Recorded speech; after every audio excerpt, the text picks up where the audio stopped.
Hey there everybody, and welcome back to Black Arrow Gaming. I'm Bob, back for more Age of Wonders 4. I hope, to all of my American friends, I hope you guys all had a good Thanksgiving this week. To the rest of the world, I still hope you had a good lunch on Thursday. So, let's jump right into some gameplay here. I've got a big decision to make, and thanks to some feedback from you guys, I have a pretty good idea of what I'm going to do, having reviewed the situation a bit before I started recording today. Let's start by going through your feedback. The main thing from both Chris Lighthawk and Correa Reyes, or Curio Reyes. I might be mispronouncing that. I apologize. So the main big problem is yellow here. Yellow has gotten absolutely crazy powerful in all the time it's taken me to bring down purple, and purple's not even fully dead yet, although I think they're on their last legs. But yellow's got a lot of scary tier 4 units in here, and the way they're moving their army, I'm worried they're trying to sneak past Bram and his group up here, ignoring them and possibly going to try to save purple, which would be really bad because I'm pretty sure they could make it there in time to interfere. It would be about 3 turns for even the slower armies to get down there, which doesn't give Jormag enough time to finish that siege, which is going to be another 6 turns. So Bram has to interrupt that somehow. Now, it's possible they're forming in an angle to just attack me anyway up here, but it sure looks to me like they're trying to go right past me. My main question was, do I attack them now or let them move past? But one thing I really wanted to do was hit them with Flash Freeze, which I'm going to go ahead and get ready now before I forget, because I am going to use this. It alters terrain to Arctic, which is favorable for me to fight on because of the map effect that's in place. Enemies also sustain some frost damage. That's not a big deal, but what is a bigger deal is the -5 status resistance, making it quite a bit more likely for me to be able to freeze these guys. Now, this does significantly lower my mana for this turn. I am now down to 11. Feedback from Clydon suggested one thing I could do to help alleviate mana a little bit further is to go ahead and flip this research post to a conduit. I agree with that, so I'm going to do that now. I need the mana more than I need the research. And then from up here, I've realized that I can go ahead and hurry production of some units just to crank them out even a little faster. You can see just building that extra Berserker did knock an extra 8 mana per turn off. So these guys are really eating up a lot of mana because of all the enchantments. However, I am anticipating that once I do clash with yellow, a lot of these guys are going to die. So I'm going to keep building them anyway. Let me make sure that they can't do something crazy sneaky and get past me. Wow, those guys can really move. They can't get all the way up here on the next turn though, so I am safe for now. I am gonna move these guys out and down. I am going to move them to this tile once this guy moves. I have to decide what I'm going to do with him next. So the long story short, though, is that thanks to feedback from Chris Lighthawk and Correa Reyes, these guys, when they move past me, can't move that far because of the trees. Now, this stack can. We're talking Tyrant Knights, Flying Eagles. They can move pretty dang far. These guys can move down and around, and I could cut them off. But the slower army, anybody and that's just the Inquisitors. There's even slower units in here, like these Awakeners. They can't move very far at all. So for them to get all the way down here would take much longer, and I would have more chances to cut them off. One thing I could do, I could move my units over here because it's out of range of the Eagles and the Tyrant Knights if I was to like park on these 2 tiles, and gets me in a better position to cut them off if they try to go past me. But I'm worried if I do that they'll refocus their efforts on the outpost and possibly position their units in a way that blocks mine from getting back in. Although if that happens, I guess it doesn't really matter because I have a fallback outpost over here, and I'm still going to launch the attack and hit them with Flash Freeze on the next turn regardless. Actually, you know what? I like that idea better.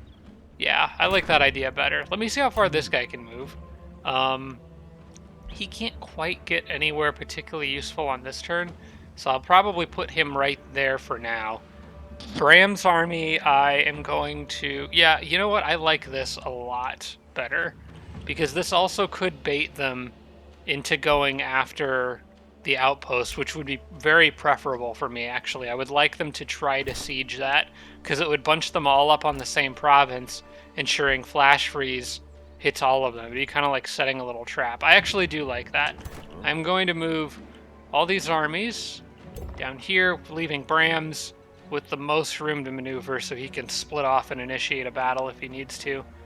Right there. And this is still technically in my territory, so my units should still heal quickly here for anyone who is injured. I think it's actually, they're all patched up, so we're good on that note. I'm going to move them here. I will move these guys onto that tile. I might actually leave, I'll move this Berserker down. I will still move him down here because he'll move faster through my territory to get to that point. Also, one other thing I want to do is split this scout off. He can safely get down here right now. I want this scout to get down south near where Jormag is. There is a pesky Spelljammer I've been kind of had in the back of my mind to try to deal with that for a while, but it's too dangerous to try to split off any of these armies, even for just a turn or two to go raise that. I'm afraid purple could just pull units out of nowhere, especially with this teleporter being right here. It's just too much of a risk to split up these armies. The siege with purple is the absolute #1 priority right now. Knocking them out of the game, if I don't do it now on this siege, I might not be able to do it at all. So we have to keep that up. But yeah, I think these guys are good here. Yellow's big stacks can't reach them, and they have plenty of mobility to get back to the outpost if they need to. And seeing an undefended outpost, Yellow might just take that bait. I'm hoping they do, so. And it doesn't really benefit me a whole lot to be on the walls. I guess I do have some archers, but it's not like a huge thing for me. All right. Free City declared war on me. What else is new? Dawn's Song sent a war party. This one actually is a problem. That's this city, and they're sending these guys after me, which is a bit of a nuisance, and they probably will go siege the outpost. I think they just kind of run straight at you. I don't think they're following any more advanced AI than that when a city-state sends a raiding party. And that's, I think, the end of the turn. Let me run through the rest of the comments and make sure that I didn't miss something. Oh yeah, from Curio Reyes, picking up transmitters, I misspelled that, transmuters or war breeds from the next tome could be good. And I have already checked and had a look at that. I'm going to get to pick a new tome on the next turn. If I go to Tome Library, you can actually look at what both of these offer. The Tome of Devastation is where the war breeds are housed. War breeds would be basically just a bigger, better version of my Berserkers, the tier 4 unit, so it would give me something to kind of match the raw power of those knights. There's also Flame Burst weapons, which is iffy whether that counts in the rules of my challenge. I'm going to say probably not. My rules basically state that my units can't do fire damage, but this causes fire damage when an enemy unit dies. The enemy unit is technically the one doing the fire damage, but I still think that's a bit of a stretch, so I probably wouldn't use Flame Burst weapons.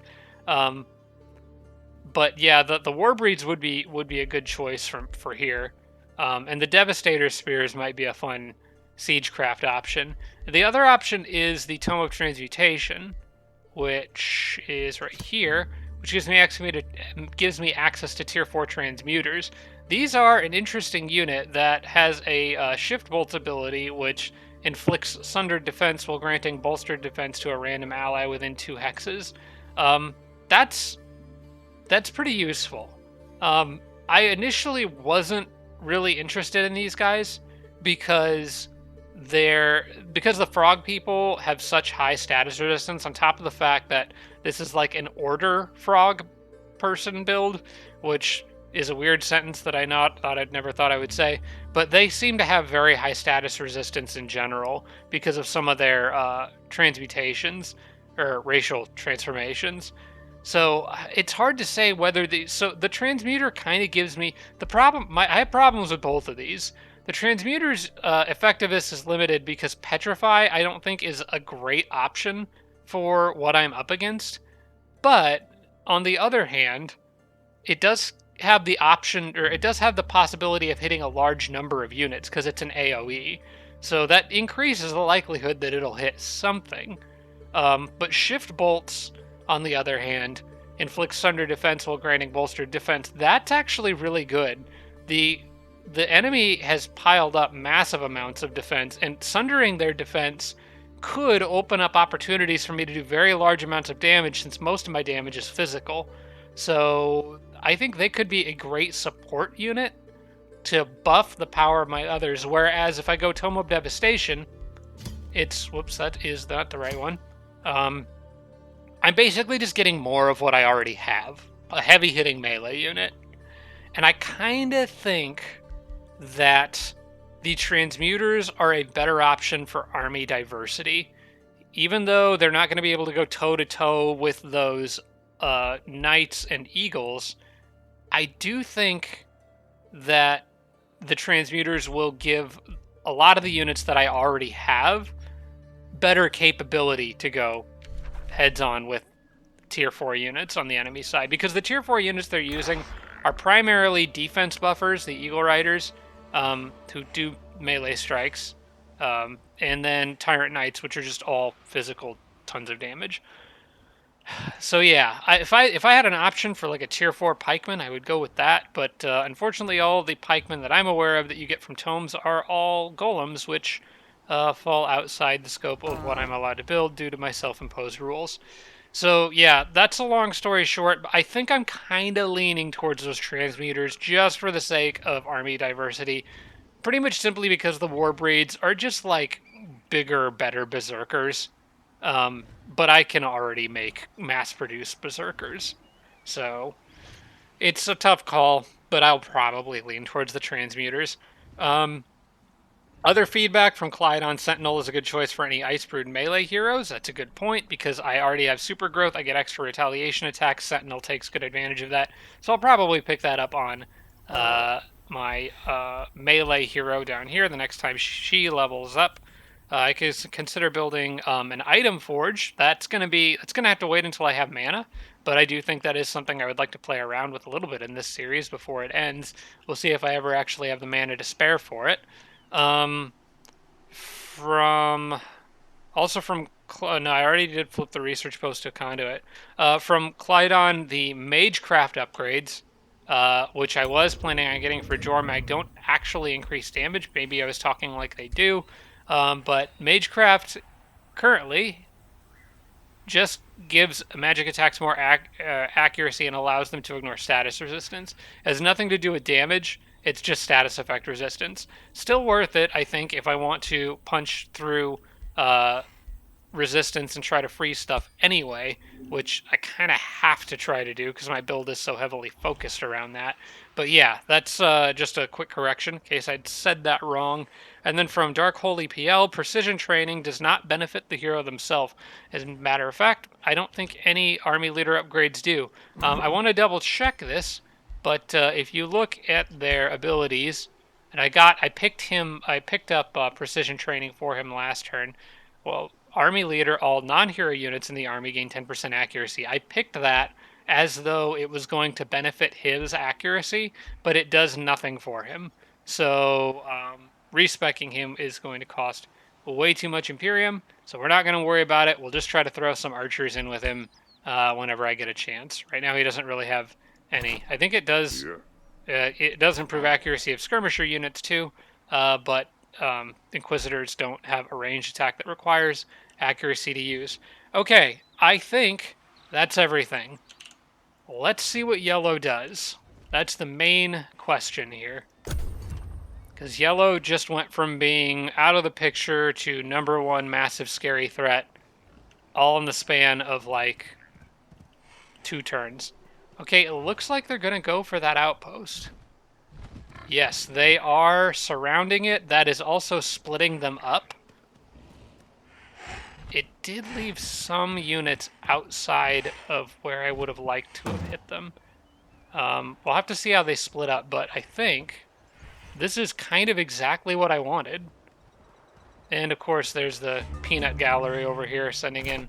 Oh, that's the group that's invading me. I guess these guys are just Wandering or guarding? I'm not really sure. In any case, Flash Freeze is now ready, and I have to decide where the best place to drop it is. Ideally... Ooh, hang on. They may have just made a pretty large mistake. Okay, I think what I want to do is hit the units that are in this province with Flash Freeze. But these guys have split up in a way that allows me to take just a stack of 2 and then a stack of mostly tier 1s and then just like a moderately sized stack. Ooh, that actually is tempting. Although it would technically pull in these guys, I guess. But I could hit them with Flash Freeze and give them a debuff. I think I have to act here because they're going to siege down that outpost. Unfortunately, they are just outside of the borders, so Flash Freeze doesn't quite do what I was hoping it would do here. But it is still useful, I think. I don't have enough to cast it again right away, though, and maybe if I hit the group up top, I could do more damage. What if I was to attack up here? Or like that guy there? This would split them up in a worse way, I think. Then I could drop Flash Freeze on the big group. If I hit that stack up 6 up there, and it would leave out anyone on this bottom row, which includes fairly tanky units. That one's just such a tempting target to hit, though, because it's only 2 units. And it leaves out the rest of the big group. It's just I can't quite get Flash Freeze to work the way that I want it to, but I think I've got to go for that one. I mean, it is a lot of tier 3s, Inquisitors, and crap that I have to deal with, but it does leave out this army, which is by far the biggest, scariest one. And then I can deal with them on the next turn by dropping a Flash Freeze. I might leave that Flash Freeze in my back pocket for now, because I'm not sure if I'm going to need it yet. We'll see if they continue the siege. If they do, maybe I'll drop it then. Oh man, mana is now down to 6 per turn. So I'm going to basically get 1 use of that Flash Freeze until I can manage to siege another city and increase mana income. So, yeah, I have to choose very carefully when I drop these 2 spells. But at least they're ready. Okay, I think I'm going to try to do this without Flash Freeze because of the way they've set up. I've got to go try to knock out that hero and take out a few smaller groups if I can. And this is still knocking out 3 tier 3s.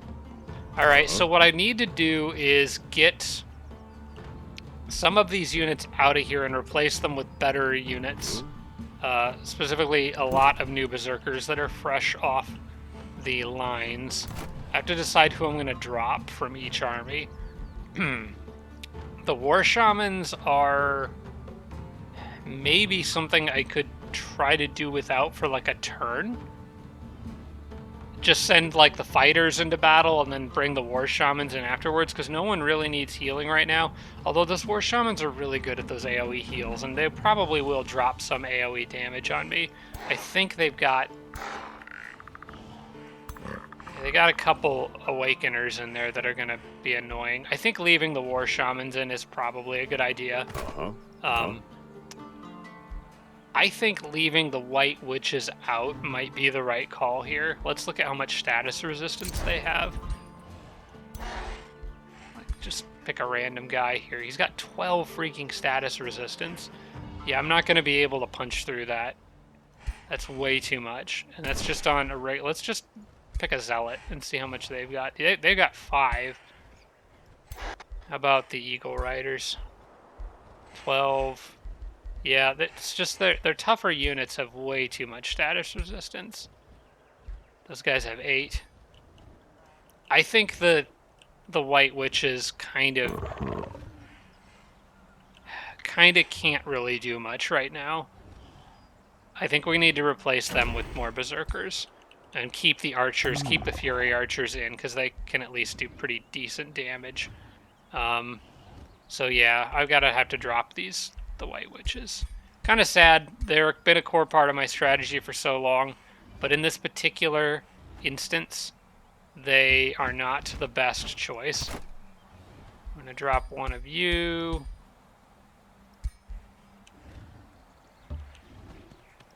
and I'm going to drop you.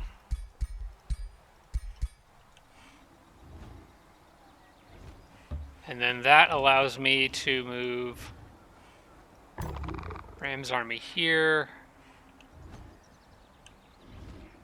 I'm going to keep them on the road because I might have them end their turn in the city, or maybe even attack something else if this battle goes well enough. So we'll move Bram's army here. Then I can move one Berserker down into his army. Move this guy here. Move this guy here. Bring in the extra that I left over here. And bring in this guy from over here. And it looks like everybody can make it into the fort if I need to. Alright, I'm not looking forward to this. It says low risk battle. I think this is going to be a pretty tough one. Maybe I should consider dropping Blizzard on something? Maybe.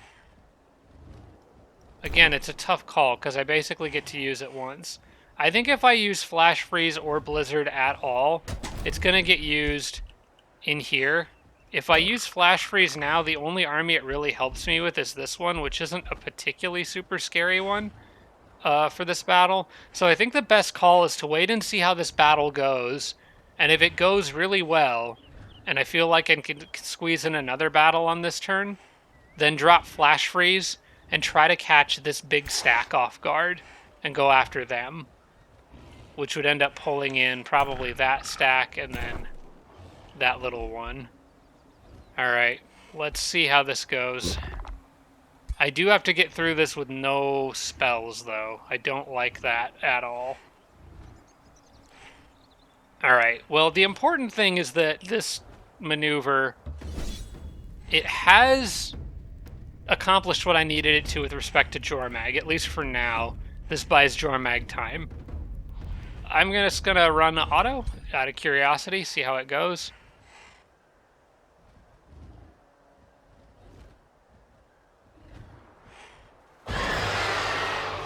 Not pretty at all. I mean, I killed everybody, but no, we can do better than that, so here we go.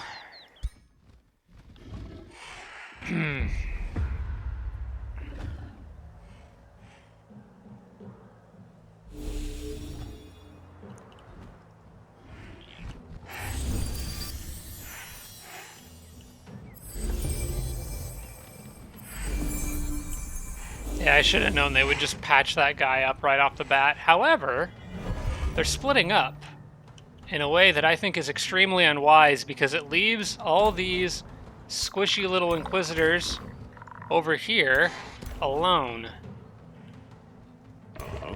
I'm going to try to take advantage of that.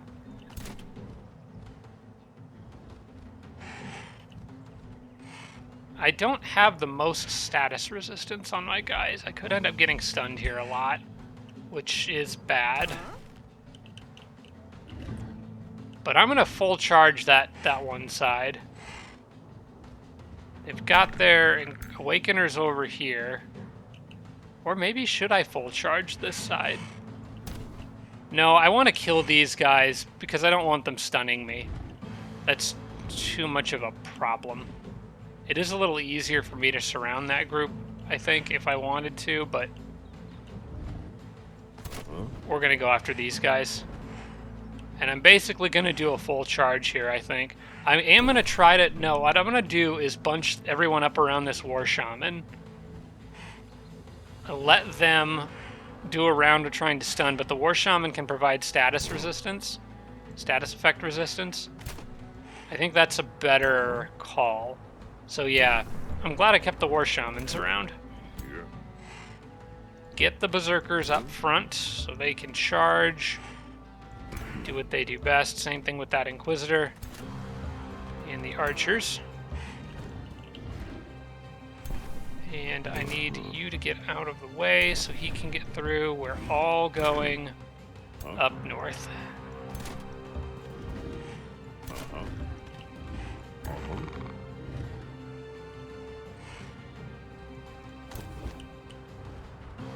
Maybe I want to make sure Bram doesn't get a little too carried away here and do something that gets him killed.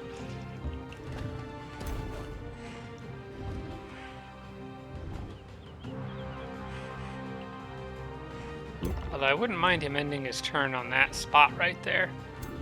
Although that does leave him... Okay, yeah, there's a Tyrant Knight problem.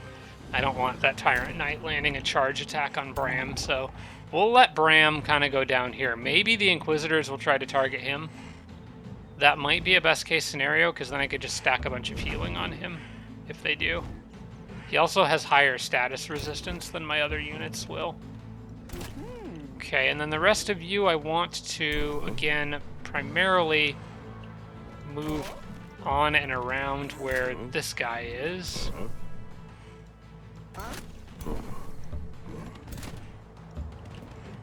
They can't get quite as good positioning, but I think I can still get them out of harm's way. I just need to be mindful of how far that Tyrant Knight can move. I would much rather be the one charging him than the other way around. This is a little bit of an awkward army split up, but I think this is about as good as I can get it. Now, I'm assuming here come their spells. A bunch of strength and morale buffs. Okay, they stunned one of my berserkers. Failed to stun on that one. That one stunned somebody down there.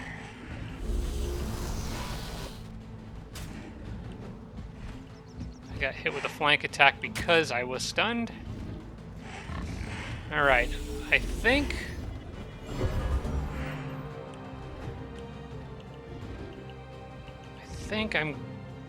that's okay.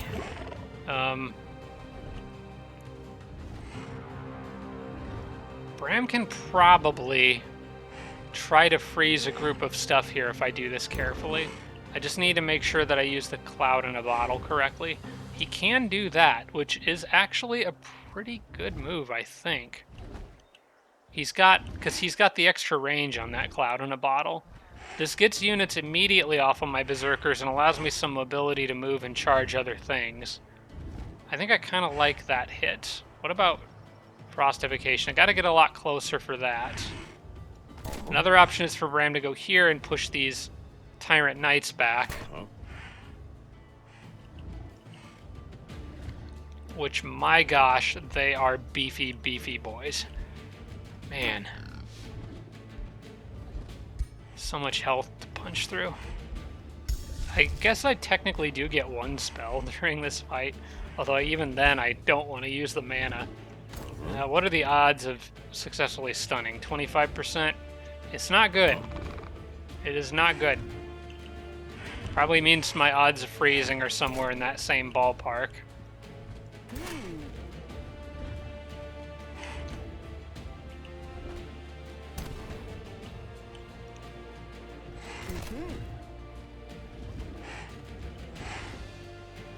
Alright. I think the cloud in a bottle is the way to go here.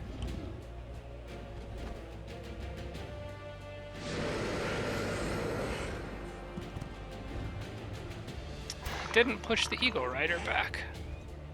Did push everybody else back.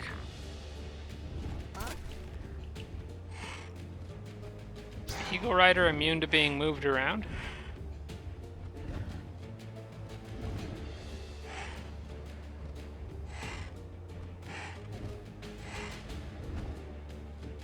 I don't see anything in here that says it can't be moved. I don't know. Not really sure why that didn't work, but that does kind of throw a little bit of a wrench in things.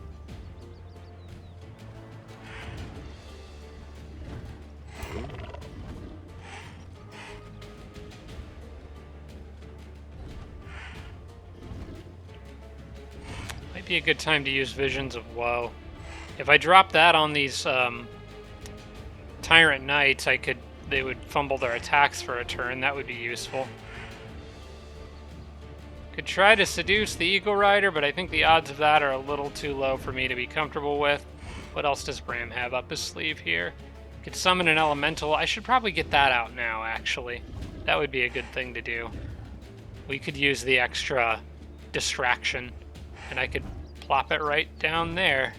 Although I might actually want to move him to a different angle first. Alright, what I think I'm going to do is I'm going to charge the Tyrant Knights with the Berserkers to sort of lock them down. I think that's a fairly obvious call here. I can try to heal. Let's see, I can use this guy to try to heal up some of the units that took damage. I'm going to go ahead and drop this here. Might actually even try to get Bram in on this, move him there so he can get just a free buff, because he can still... No, wait, he can't move and summon an elemental in the same turn. That takes 3 action points. Okay, so yeah. I'm just going to drop this heal now, then. Strengthens everybody, gives them some regen, and then I need to try to move these guys in a way that... Actually, you know what? You could just go get in that Inquisitor's face. That might be good.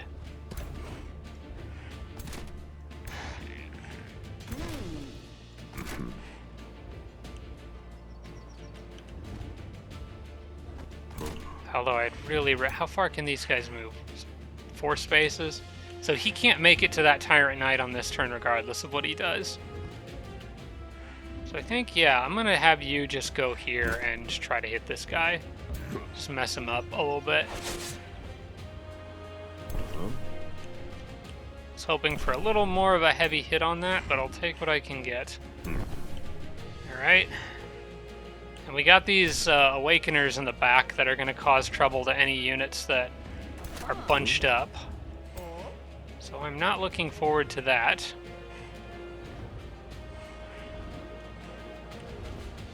Have to figure out how I'm going to deal with them.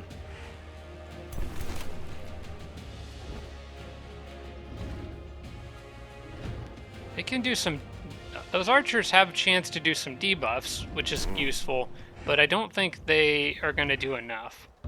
Let's let this guy through, because I pretty much know where he's going already. Matter of fact, I'm going to have him go right here. Land a nice meaty hit right in that guy's back. Okay.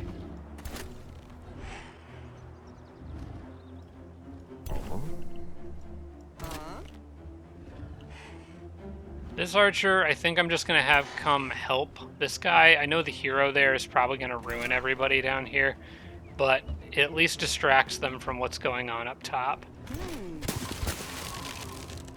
Okay.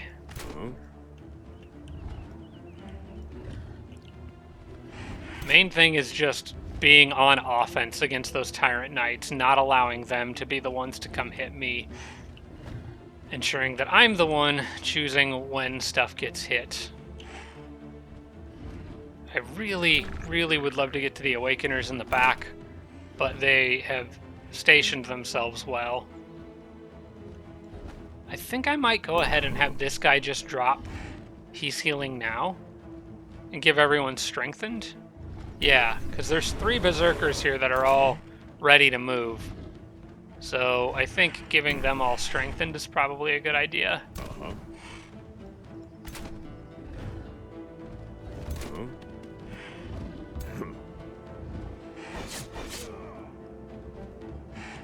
Alright.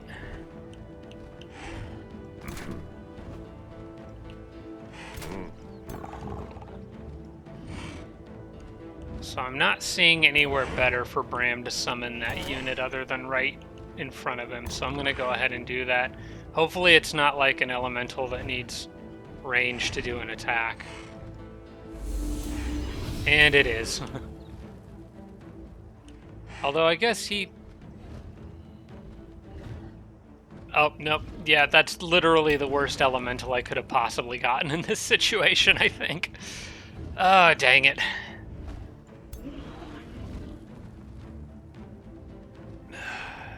Okay, maybe if I can kill that Eagle Rider, I can get him out of here. First things first is I probably need to cancel his retaliation. So, let me see if I can... I'm going to try something. I'm going to try this. Go here. Maybe, just maybe, I can get a lucky stun. If I can't, it's okay. Okay, never mind. I did absolutely no debuffs to him. I was hoping I would at least get something there.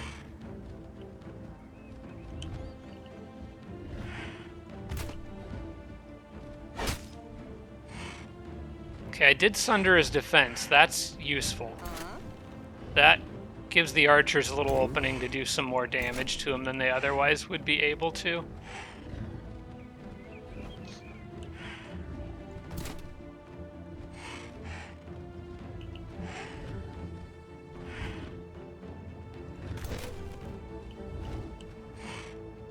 Yeah, I think I'm gonna have... I'm not gonna be able to kill him on this turn, but that's okay. I'm going to go have this guy go down and take a swing at that Tyrant Knight there. Just hit him as hard as I possibly can. I'm gonna need this character to move here and probably guard that group from the Awakeners that are lurking in wait. And you, I just want to help bring down that Tyrant Knight, is all. Okay, he's not looking so good.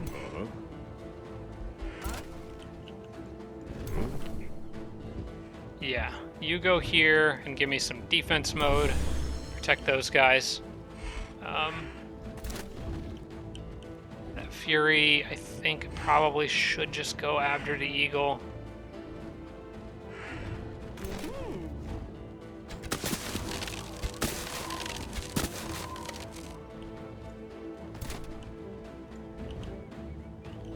This guy I want to go over here. Can end the turn on the clover fields, maybe get a lucky hit and mess this guy up pretty good. I'm also going to move these guys onto that clover field there. Increase their chance of getting lucky.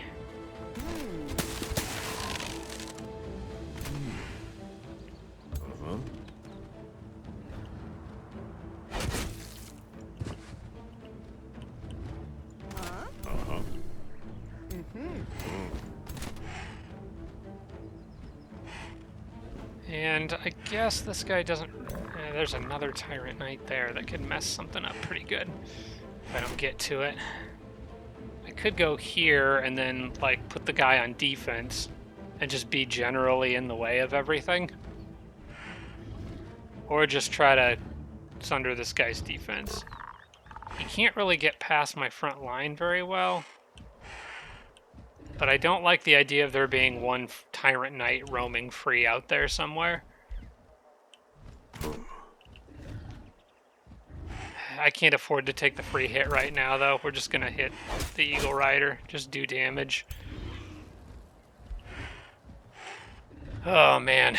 The Tyrant Knights, at least, you can soften them up because they come in stacks of 3. The Eagle Riders is just one rider.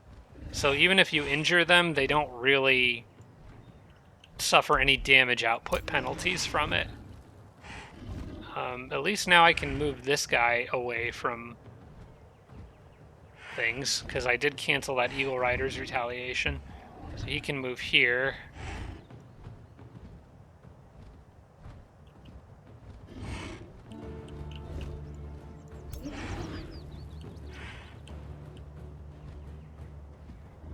I guess I'll just use him as extra firepower back here.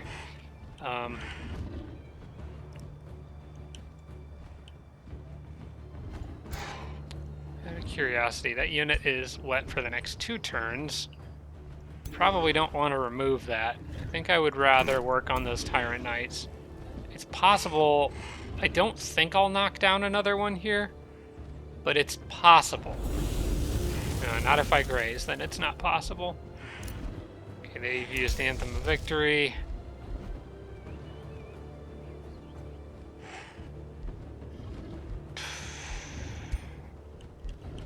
Okay.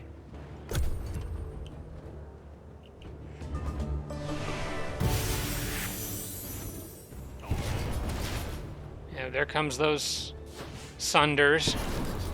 Knew that was coming.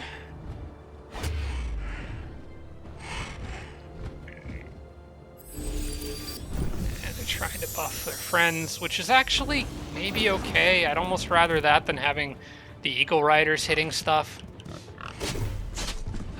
We don't want them getting crits.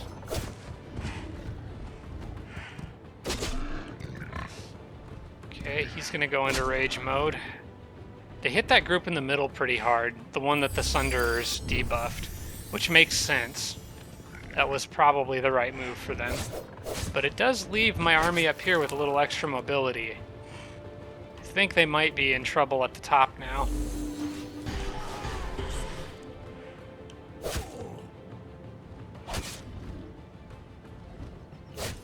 I might end up losing about the same number of units, but I do need to keep Bram alive.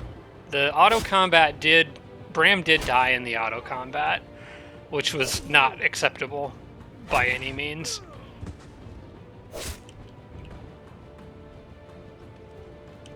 Okay, is that it for your turn? I don't think they killed anything, although they're about to.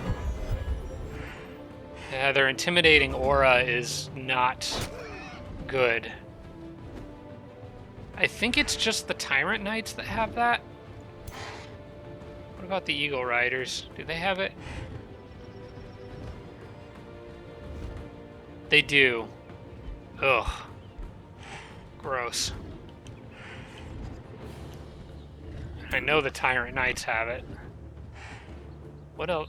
What other units does this affect?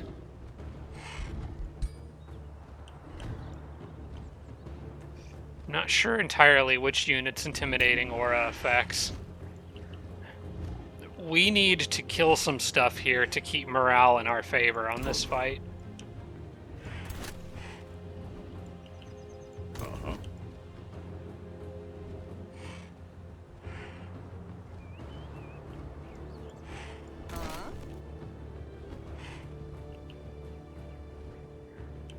Got a decent shot for here, but I'm gonna try to drop this guy.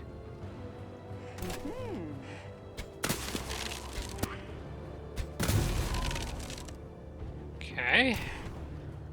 And if I move this Berserker or this Inquisitor here, I can come pretty close to trapping this hero. Between the two of these units, that hero is now in some trouble. Now,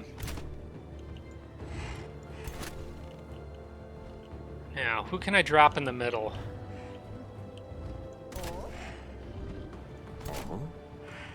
Okay, I could get him. I also could get a lot of healing stacked here. What can Bram do in this situation? He's got just a basic attack. He's already summoned his elemental. He could cast Visions of Woe, forcing enemies to fumble their attacks for a turn, which might actually be a pretty good move here. Because it only affects enemy units, so...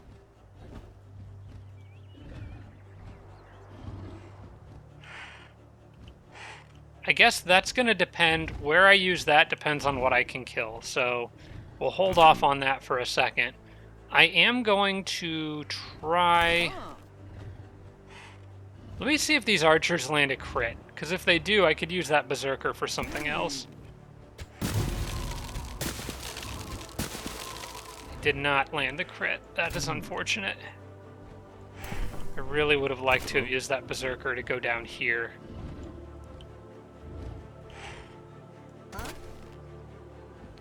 Well, it's alright. We'll take him out.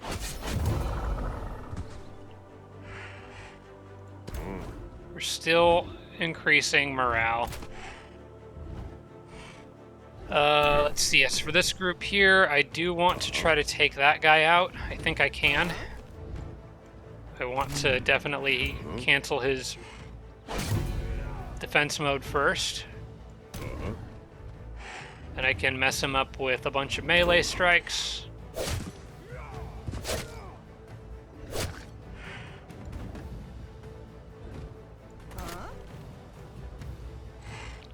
I was pretty sure I could take him out, maybe not.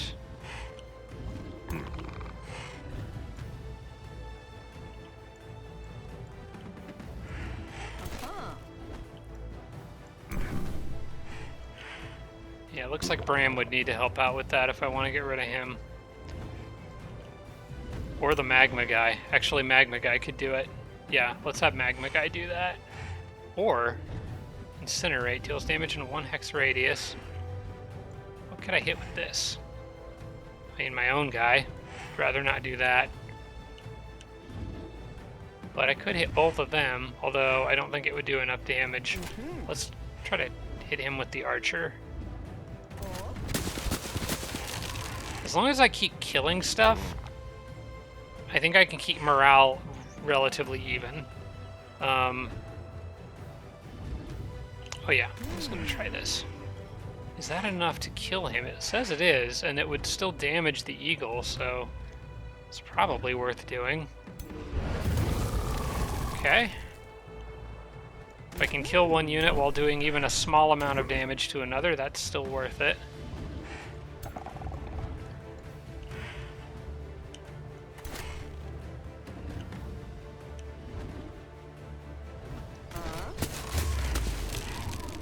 And we'll go -1 Tyrant Knight here.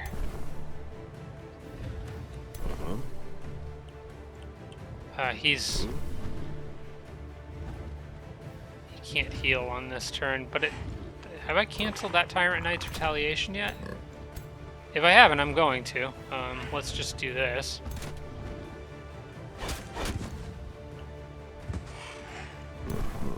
And I can move this guy down here.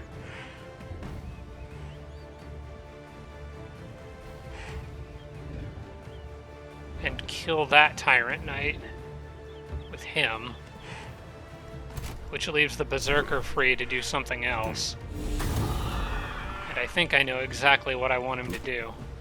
I want him to go up there and take a chunk out of that Tyrant Knight, and then I can use this guy to strengthen. Actually, let's do it in a slightly different order. If I do this... Oh, wait, hang on. This might be an opportunity for me to go after those pests in the back. Nah, I think killing the Tyrant Knights is a better choice right here. So let's drop a big heal on this group here. Oh, that Tyrant Knight is very close to being dead. Is there any way I can finish him off? Bram could do it.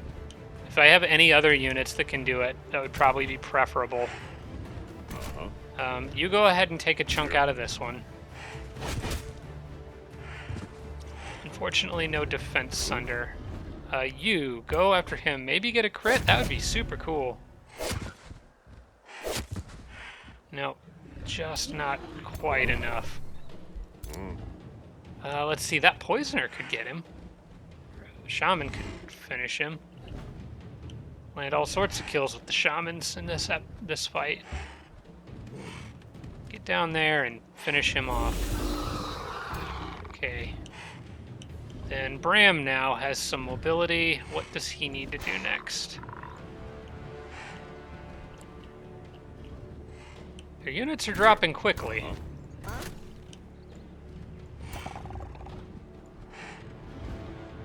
I can't do anything crazy with Bram just yet, though. They could turn on him real quick and mess stuff up.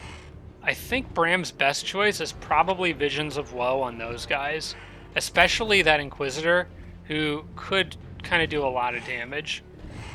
Now, the problem is, like, even if they fumble their attacks, they're still going to kill the Berserker there. That guy's just dead. But otherwise, I think I'm okay with that. Alternatively, Bram could go here and hit this group with Visions of Woe, preventing the Awakeners from doing quite a large amount of damage. I might do that instead. Hit them with Visions of Woe. How much range does that have?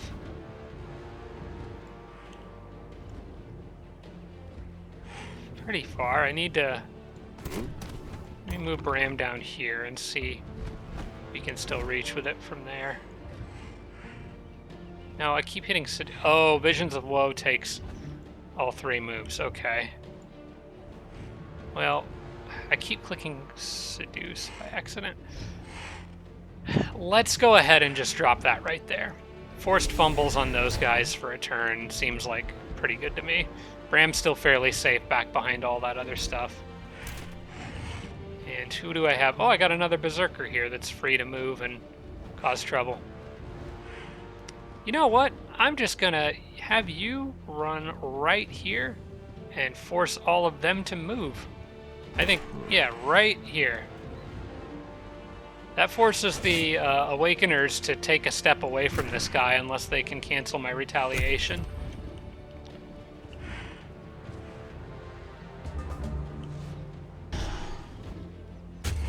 Oh, they used a spell to finish that guy off. I'm fine with that.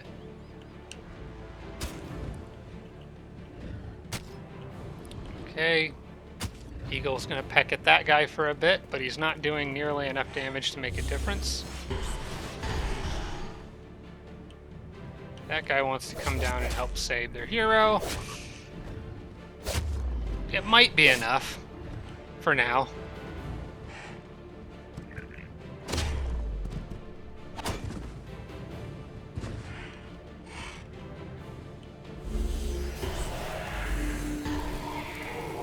Okay, he just went berserk. I think I'm gonna have to abandon this situation down here, let that berserker do whatever he wants to do. Okay, they're gonna take their step away.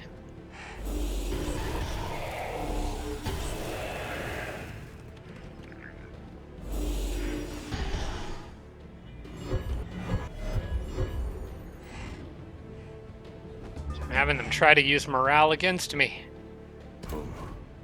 Okay, you go ahead and do your thing there, that's fine.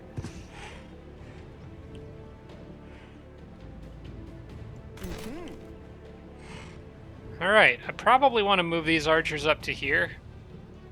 A 65% chance isn't the best, but I do like standing in the lucky clover fields with them. I probably cannot do anything about that hero at the immediate moment, but while he's distracted down there, I've got plenty of opportunities. Why can't I move? Is he slowed? He is slowed. That's extremely unfortunate. It's gonna have him help with that eagle. Well, that's okay. These guys can finish him off pretty easily, it looks like, so I will do that.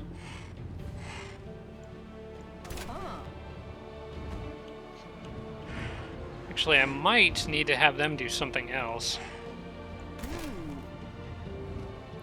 I'll take this 85.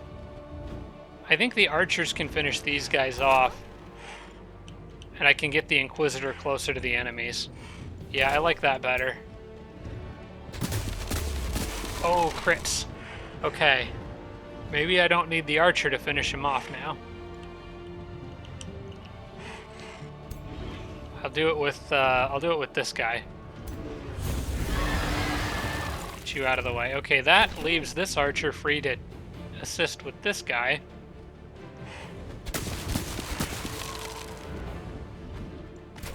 Which leaves these guys free to come finish him off, I think? No, not quite, but dang close. I'll take it. Oh, they got the crit. Okay, great. Okay, then that leaves two berserkers free. One to charge over here and cancel this guy's retaliation. Another one to probably go after that knight. Both archers have moved. I just need to get this guy moving back towards combat. He'll speed up on the next turn. I should be able to take out that Tyrant Knight on this turn. And I think I'm going to fall back with this guy. I could go after the hero and do another decent chunk of damage, but I don't see a reason to throw this guy away. The Berserker, yeah, I'll throw him away. He's a lost cause. Let's see, how about I maybe knock another one of those. Okay, I'll take that. Knock that Awakener down a peg. Maybe this guy can finish him off. Or I could just go cleave that guy. I might need him for that Awakener though. Let's focus on continuing to work our way down from one side to the other, and then I can kind of see who can do what. Let's see, now Bram here might have a decent opportunity for a nice big Ice Blast. It still would hit friendlies though. I don't really like that. Maybe I'll just have him do a normal attack. I haven't really had a good opportunity with the way the units are all mixed up to do the big frost evocation.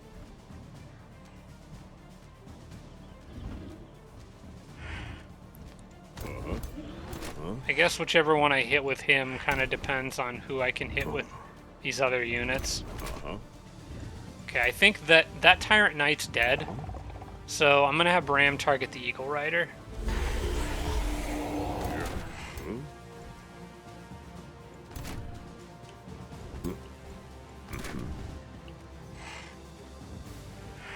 I think I can kill both of them on this turn.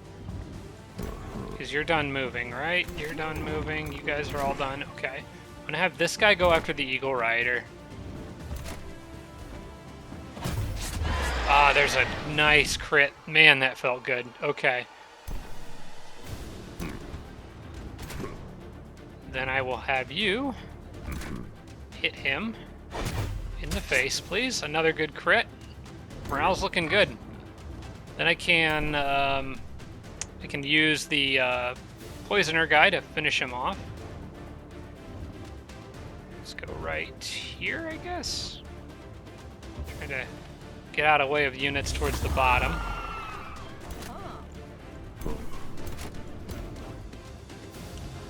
This allows him to get a little closer.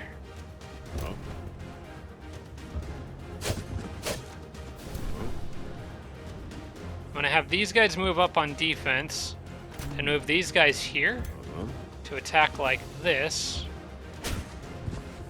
And then he can guard everybody.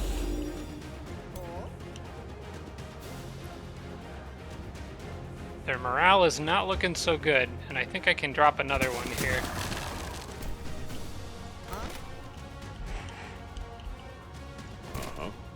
Alright, you move back, buddy. In fact, go there.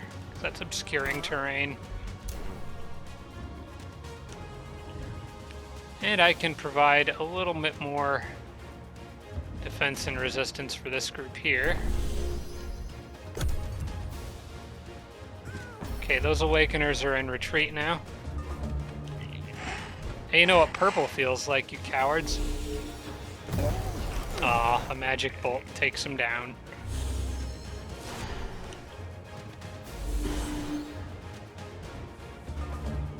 Alright, with any luck I can pin down the units that are... Let's see, those guys are already in full retreat, but I want the hero. I want that hero dead. The problem is, the next unit that drops, the hero's probably gonna run. So I need to try to stun the hero.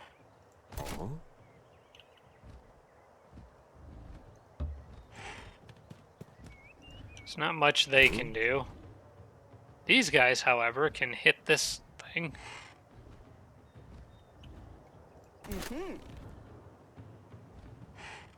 I might be able to slow the hero down if I get enough archers there to help.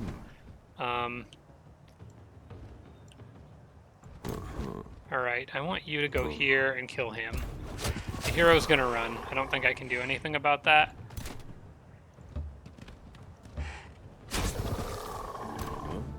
Oh, the hero actually is not fleeing yet. Interesting.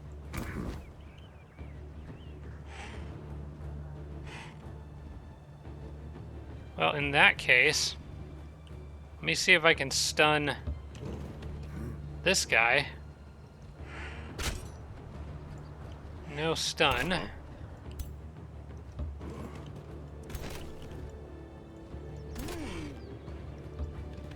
I'm gonna try to avoid hitting the hero with any more attacks for this turn. I'm just gonna try to slow them down. Okay, good, I got it. You defend there, you go here.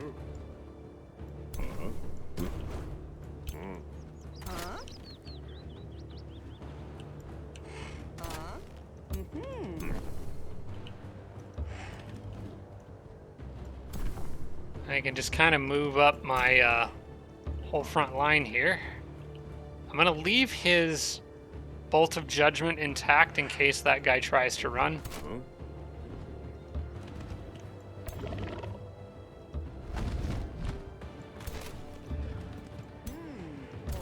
And is there anything Bram can do here? Not really. He could blink. That might be handy. Actually, that is pretty handy. Put him right back here.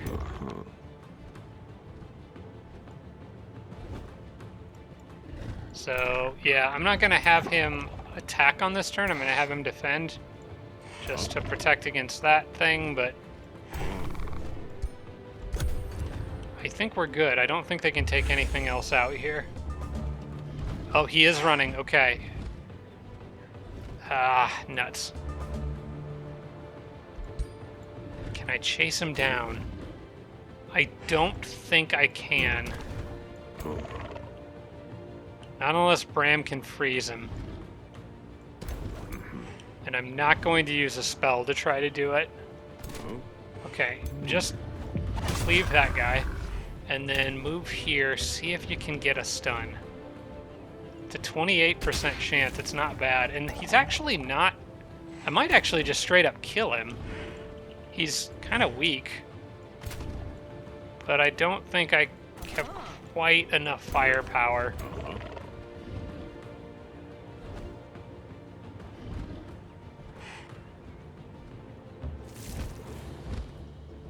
Now I need somebody else with a range attack that can reach and hit, and I think he's just out of range. Bram's only option really is to try to freeze him, which I could hit him with Cloud in a Bottle and try to push him back and then use freeze on him. That's really about as good of an option as I have here.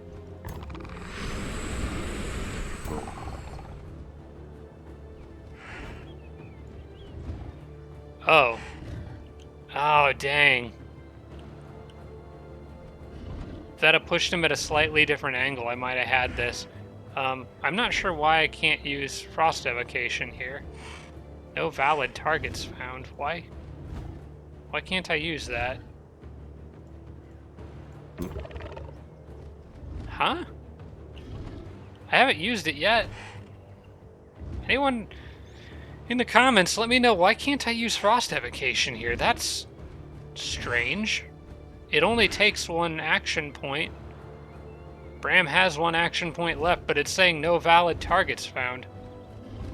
Which is a shame, because I think this guy's gonna get away because of this.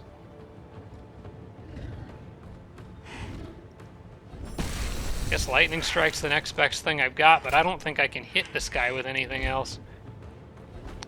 Oh, you know what? It might be worth using the mana to just finish him off. As much as I didn't want to spend any mana in this fight, he's just out of range of everybody else. Probably that archer too, I imagine, yeah. Nope, nobody else is going to be able to hit this guy. For the sake of ensuring that a hero doesn't get away, it's probably worth dropping an Ice Coffin on this guy. I did freeze him. Okay, only 2 Berserkers lost now.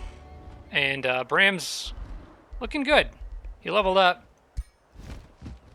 So that's good, and that takes a decent chunk out of their army. The big scary part's still left over, but I think I might be able to take them on this turn. Let's see what we got here for Bram.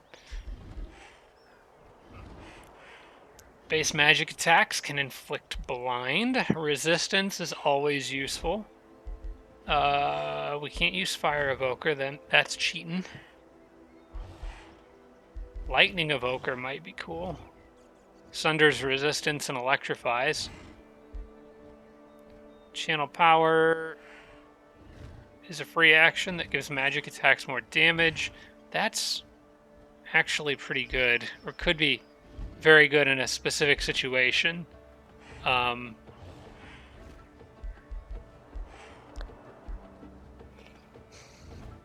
think I might go with Channel Power. I just need to remember to use it. I'm notoriously bad about remembering to use abilities like this.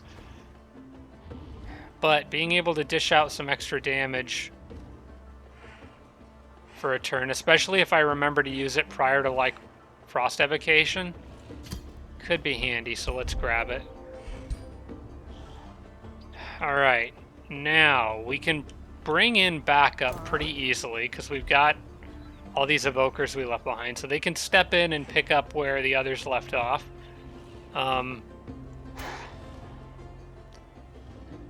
If I attack this stack here, which actually I'm not sure if I can. Well, I could attack that one and it would pull them in. Okay, if I did it like this, I could get them.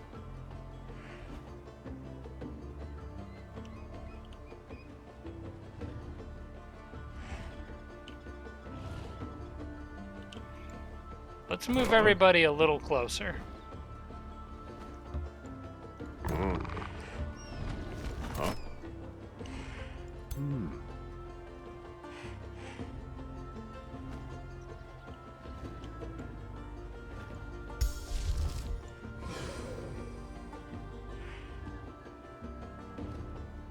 Enemies sustain 20 frost damage. Okay, I wanted to make sure Flash Freeze didn't hurt my own units. I think it's time to drop it. I think I can knock out that big scary stack right there. And if I attack this one down here, I would leave their Awakeners, the big stack of Awakeners out of it, which is probably for the best. So if I move there, move these guys here.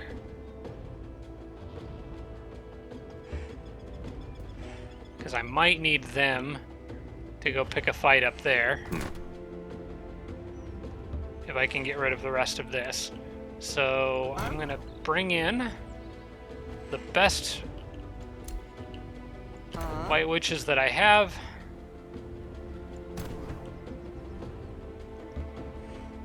So I can get my stack filled back in. And I know I'm going into this one weakened, but I've got lots of healing. And I can really mess up their status resistance. And now I've got a few Freezy units in there, which will help. So, Flash Freeze.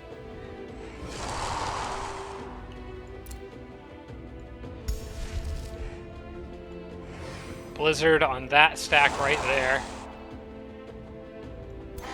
Okay, I like the look of this. Their status resistance is much worse now than it was.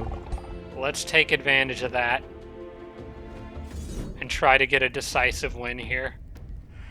Curious. Let's see what Otto says.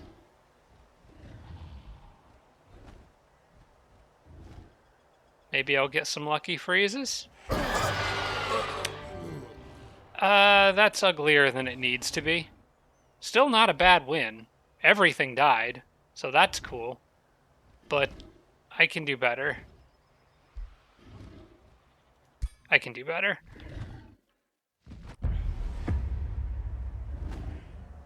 Oh, I've made a slight mistake. The stack I attacked was not on the cold, so they're not taking damage every turn like I was hoping. That's unfortunate. Just the way the provinces lines were drawn. Okay, yeah, get through all your spammy heals and stuff. Alright. Main thing is to make sure my units are getting healed properly, which is probably what the computer didn't do. The big scary stack is those units up there, so I'm going to try to maybe knock out some of the weaker ones first, if I can.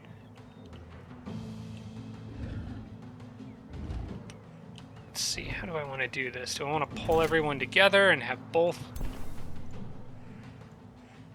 these guys heal them? They would have to surround that orange tree right there if I did it that way, which I could do. Alright, yeah, let's do that. Move you here, get the archer here. Doesn't matter where you are. There. Bram moves up one. This guy goes here. And you go there. Okay.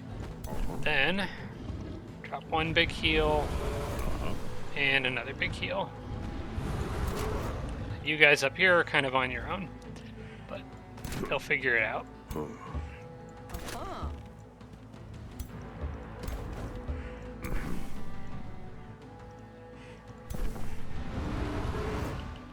I think this might be one of those battles where just clashing on the big central open field is favorable for me.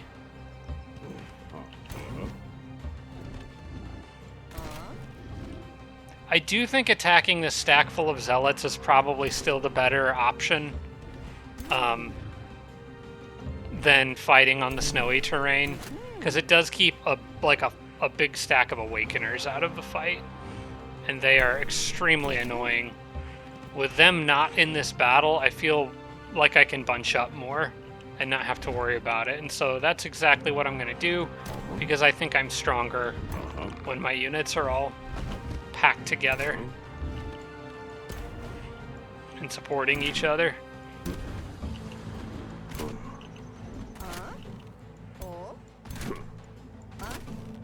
Okay, maybe not step in the poison. Let's not do that. Okay, right now everybody's just tripping over each other, and I can't get everyone into any decent formation here, but...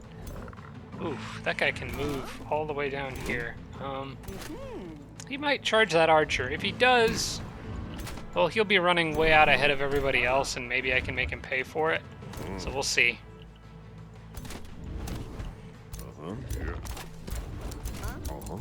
Everybody is, like, generally where they need to be.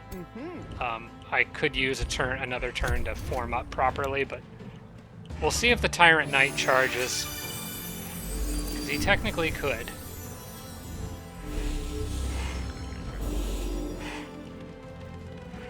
Nope, they are backing off. I'm not sure what they're doing. They're trying to form a line of some sort.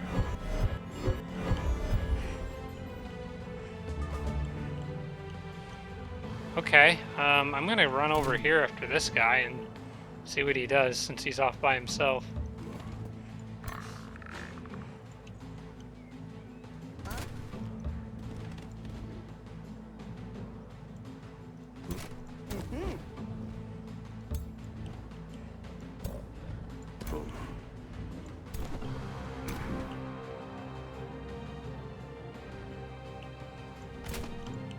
Berserker, I could get in front of him. There is, but I want to try to hit the Tyrant Knight with this stun attack without actually exposing this guy to a charge from said Tyrant Knight. I don't like where you ended your turn. Well, I'm going to just kind of generally move forward here and see if they make a mistake. I don't really have a decent way of forcing them to come at me. So let's move you there.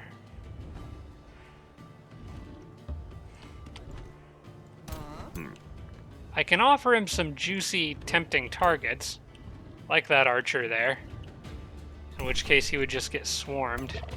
I got a little too much on this south side, though, I think. Let's focus on this line here, if they all decided to charge at once. I would have time to react if they did, but still don't want any surprises.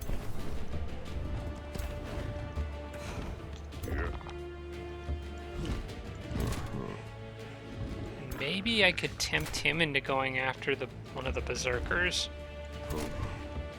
They're generally better on the attack, but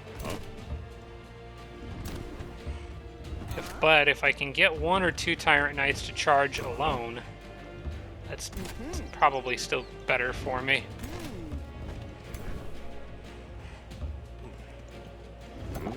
And Bram, you can kind of just sit anywhere. You can fly over other stuff. Also, let me make sure I didn't leave any units behind. I have a tendency to do that. Okay, let's see if they decide to charge any Tyrant Knights at this formation. They are just giving me time to regenerate and heal.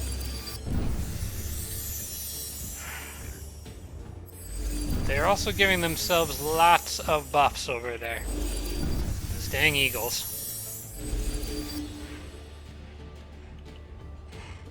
If he doesn't charge me on this turn, I'm going to charge him and just hit him with a berserker. Okay, it looks like... Yeah, here they come. Alright. Alright, that's fine.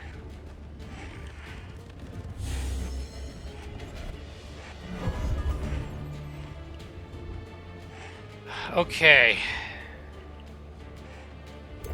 We've got options here. One of them is to have Bram run forward.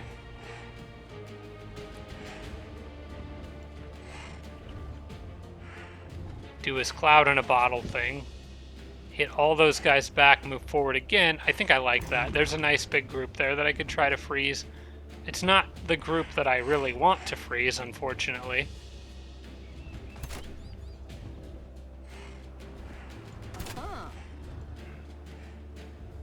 Let's start off down here, actually.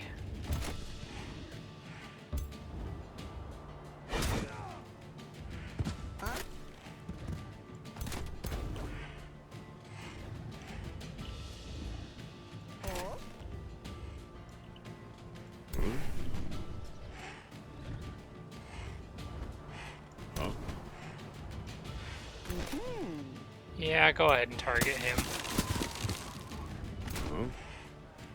He is very, very close to dead.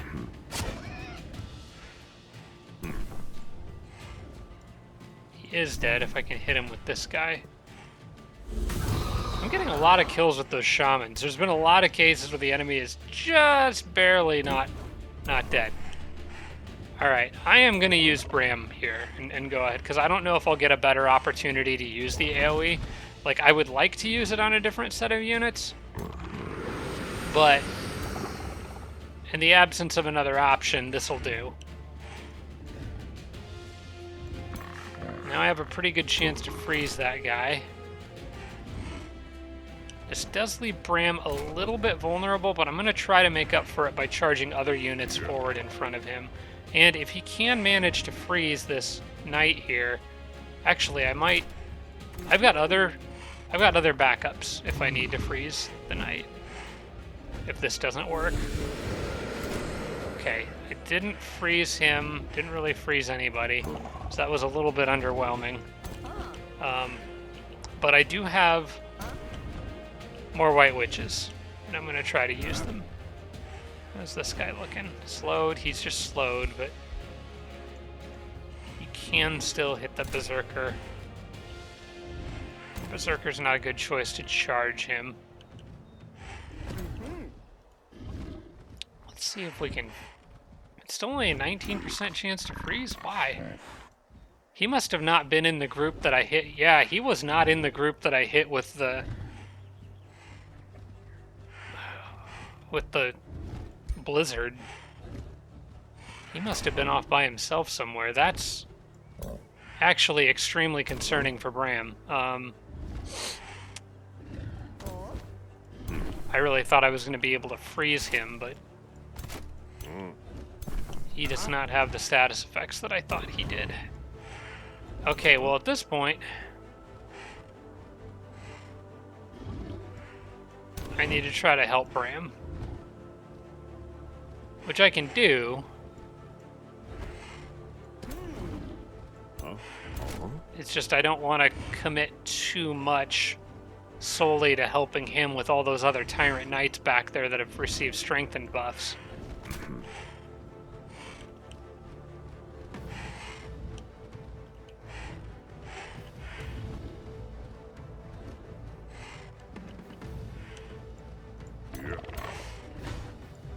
But yeah, there's one too many things that could hit Bram over there, and that's a little scary.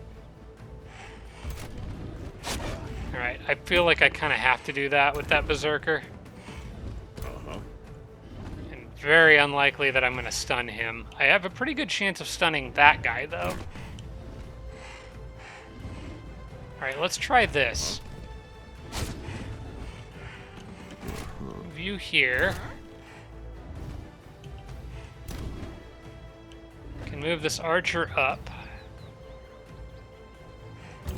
behind the White Witch.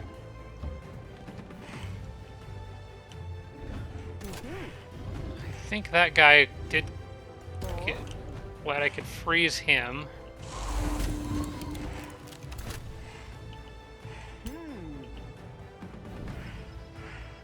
probably just do a little extra damage to him with that archer on this turn. I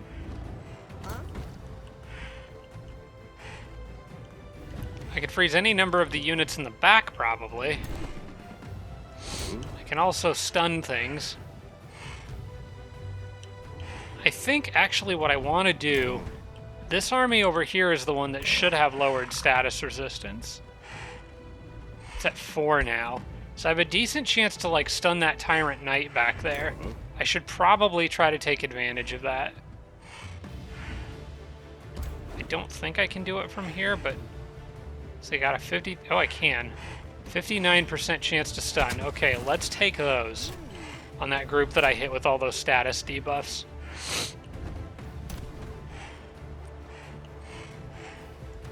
This guy I can't do much about. He's just going to hit Bram really hard and it's going to hurt. But I think Bram is safe as long as I can keep the rest of this stuff off of him.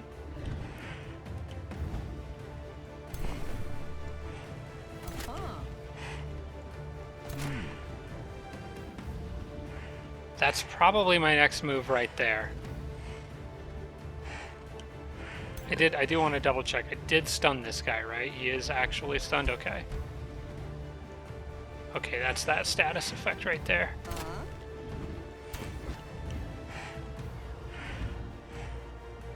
Can maybe try to get a freeze? Could try to get a freeze, yeah. 66% freeze chance. Okay, that's really good. That's a big win for me. With those two frozen, I'm going to take the opportunity to just kill him. And then I can move archers up to kind of help whittle this guy down. It won't do much, but you know, maybe they would be better off somewhere else. They're not going to do hardly anything there. I could give Bram a little magic defense there. That might be helpful. I wouldn't mind getting rid of this guy where he stands.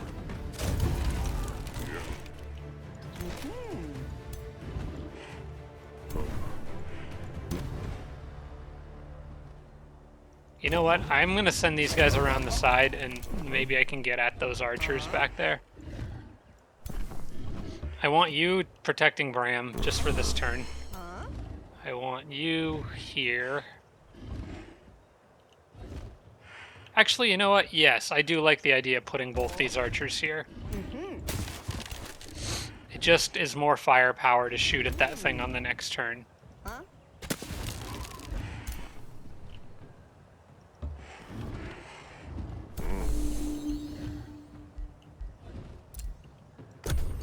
Okay. Freezing these guys made a big difference. They still do have a lot back there, though. More Eagle Riders, especially. Okay, Bram just took a crit. I'm not happy about that. Oh, wait, no, Bram didn't. The Berserker did. Okay. That's a little more manageable.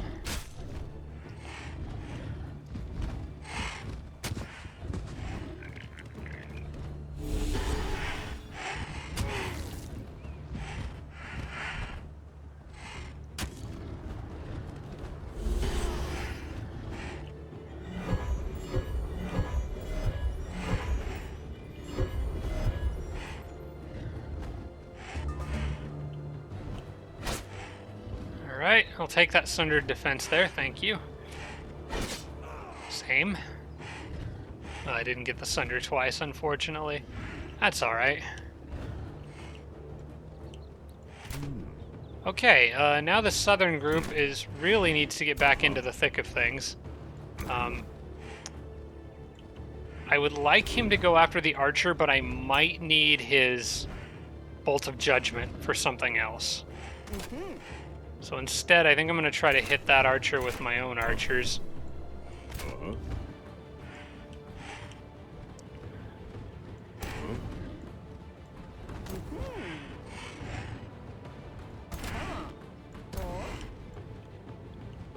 Yeah, we're a little short-staffed over here, I think. Bram can blink out of this. And maybe hit something with a lightning bolt? No.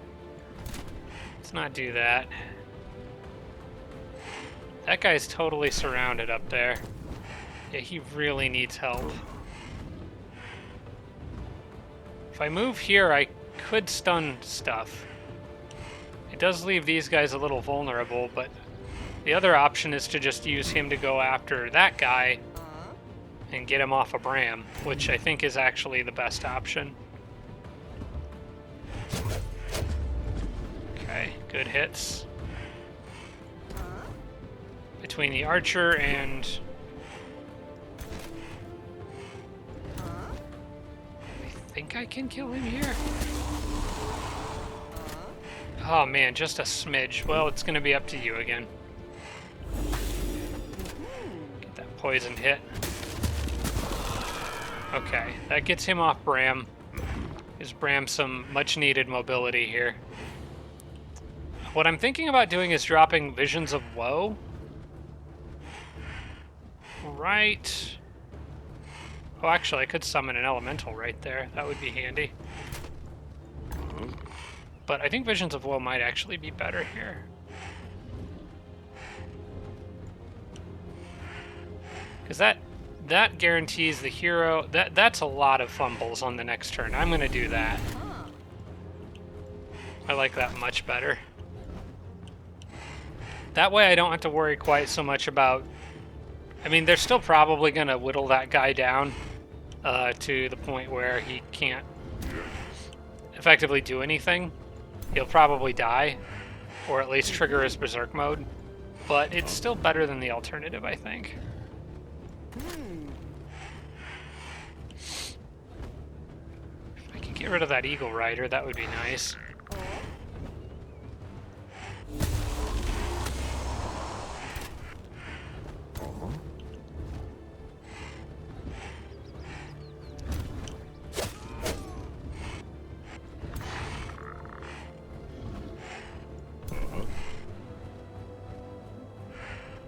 Another opportunity for these guys. Those shamans are just out for blood today, apparently.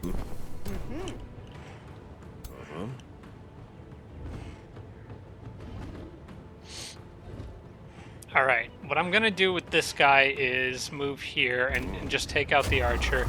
We'll save his Bolt of Judgment for the next turn. Because I think that Visions of Woe kind of takes a lot of the threat away from the big army that's up top for a turn or two.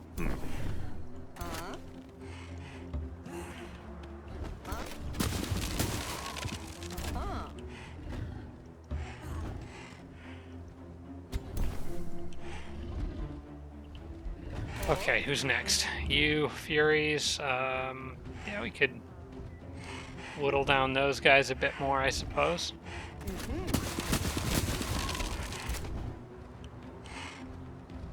I might just have him stay on defense. If they're all going to fumble their attacks against me, Plus, I got that extra retaliation. Yeah, let's just do that. See if I can get him to survive for a little longer. Although, now that I think about it, he's a berserker. They can't kill him on this turn anyway. But it might make them waste more time trying to whittle him down, so it could still be useful. Who do I have selected here? Oh, you. Yeah, another kill free. Oh, I grazed. Dang. Alright, well, that's fine. Oof, what was that? Must have been with the hero.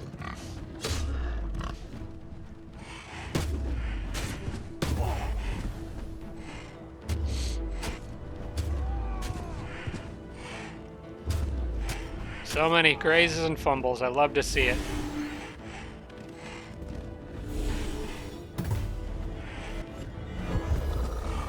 Oh, that guy died from the poison over there.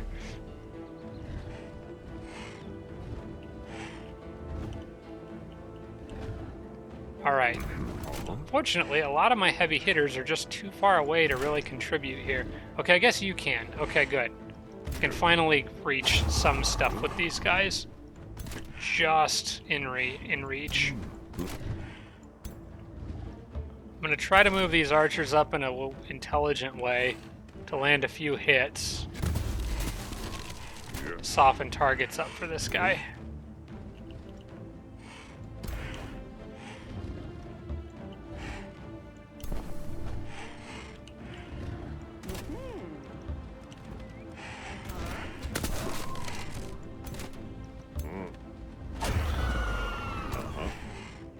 Okay. And I can heal a group here, or really anywhere, actually. Might be more advantageous to target these guys. We'll wait a minute, though, and see if there's a better formation I can come up with. Let's see. You, I believe, are vulnerable to being stunned. Pretty much everybody back there is. Let's try to get that hero out of the picture. I might be able to do that without help from that guy, too. So let's see if I can arrange that.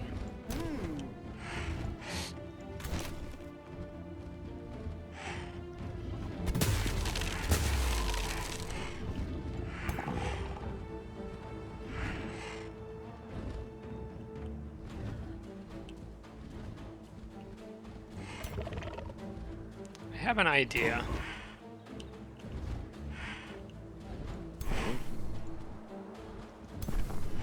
First, let's do that.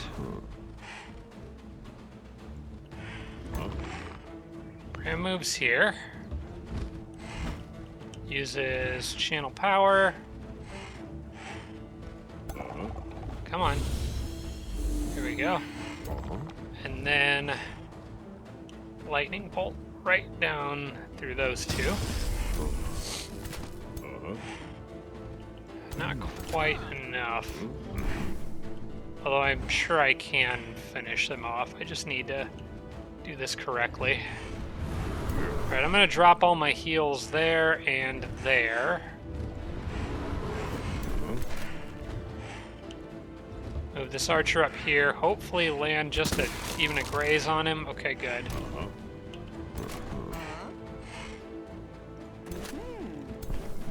Would rather you try to freeze something, so I will have this guy be the one to get this kill.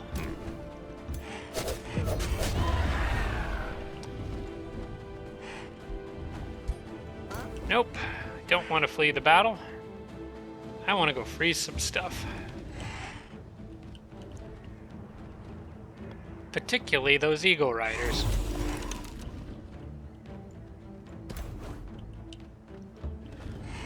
Freeze and stun. Don't let them get away. Alright, I think they're locked. Both Eagle Riders are locked down. Who else can I lock down? I could lock you down. That was actually... Oh, I only slowed him, but I'll take it.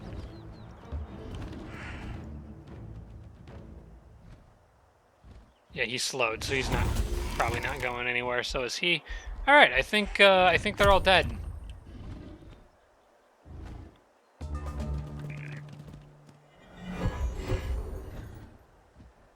Maybe they will get away. Kind of hard to tell for sure. I think I can chase them down. Yeah, this guy can actually kill him. So yeah, they're not getting away.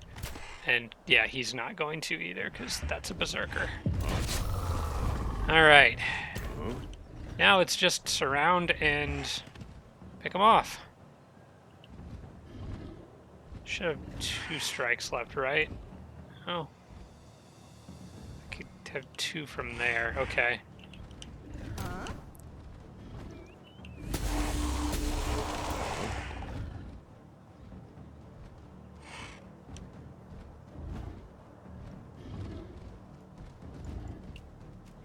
Bram can phase, or teleport, so I might wait for an opportunity for him to do that.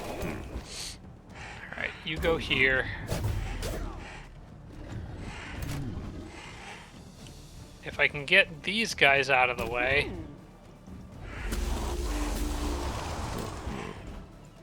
No, they're all kind of in the way. Wanted to run that berserker through here, but I guess he'll just have to go around.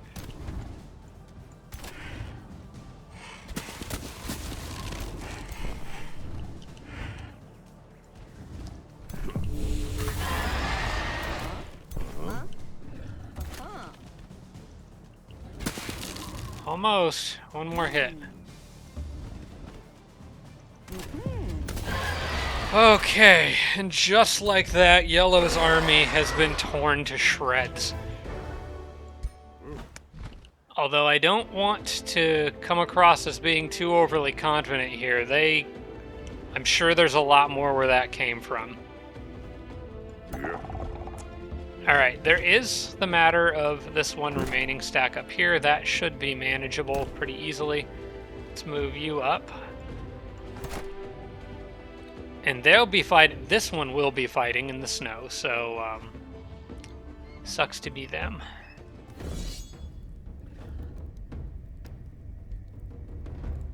Should be able to auto this. I really hope I don't lose anybody here. I don't really want to do this one manually. Okay, we'll just take that win. And then get everybody back into the fort to heal up. That is about as decisive a victory as I could have hoped for. So I'm very happy with that result. As you can see, I'm now making 56 mana per turn. Although it's going to be a little less than that, because I'm going to drop the money to get another Inquisitor out quickly. Oh man, the Inquisitors are so much by themselves. So much mana upkeep. Okay. Well, we have used the big spell build-up that we had. So I have to try to save up some mana to be able to do that again. Why is it saying that I cannot add her to that stack?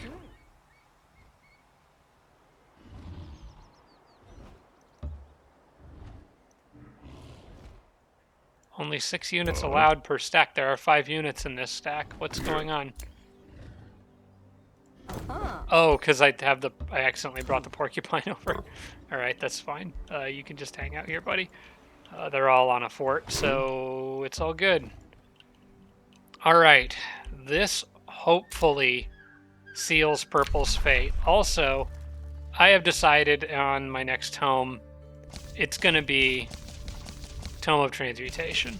I want better variety in my army. I want those transmuters to be able to sunder enemy defense, and perhaps more importantly, transfer it onto my own guys. I just need my berserkers to be able to hit harder, do more damage. Plus, this gives me another decent just range attack. I mean, it's just a good range attack, so it's kind of a replacement for archers. So this is what we're going with. Once mastery of the mineral realm And transmuter. I can't use steel skin because that's against the rules. Adaptive armor I can, which would be pretty good. But right now, I can't really afford mana for more enchantments. I already can't keep up with the ones that I've got. I don't really need the Tower of True Sight. Yellow's not really doing anything sneaky. I just researched that, I think, because it was faster. What about that transmutation circle? Once built, can replicate the effects of the income and become a magic material. Okay. Counts as a mine. That's cool. Can just turn into basically a magic material.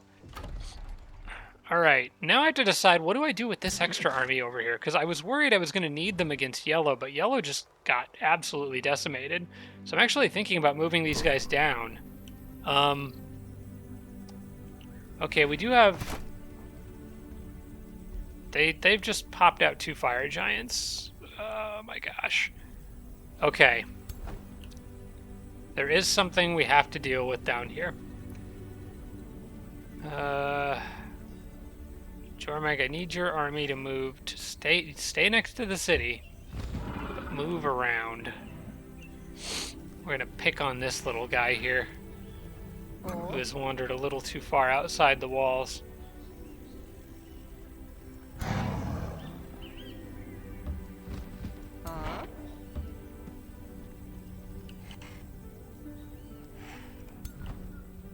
This guy can just get to here, so I would like to make sure I get him into the army.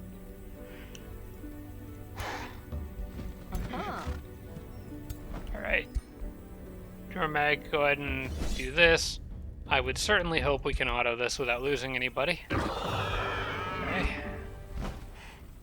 Then you move back. You move... Actually, We could do it this way. Move everybody but one there.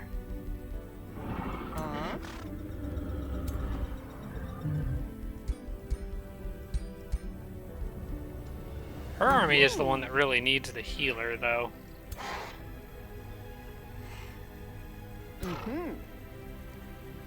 Well, we can rearrange. Actually, what I could do is I could do that. No, don't lift siege. I would hate to misclick that. Okay. Then I could give... Yeah, that makes more sense. Give them that guy. Jormag's army goes here. They're all still within 3 tiles. And I add that shaman right in there. Okay. So we've got all our shamans back. That's good news. The question then becomes, what do I do with these guys?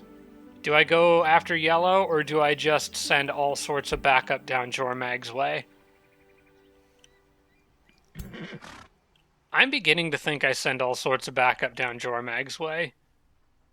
I think it's going to take yellow at least a few turns to recover from that hit. I can't go on the offensive against them yet, but nothing matters. Nothing matters if purple doesn't die here. So I am bringing backup down Jormag's way. I just need to make sure everybody stays close enough together to support each other on the way down. And we could even siege something along the way. That mine right there looks juicy. Let's break some stuff. Okay, Tower True Sight's done. Transmuter is being researched. Hero leveled up. Not surprising. Bram is just continuing to perform above and beyond expectations.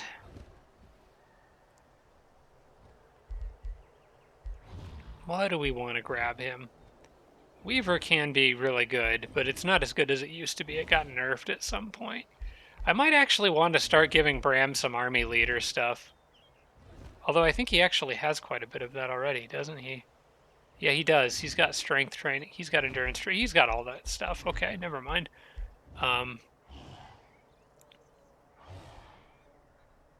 That one could be cool.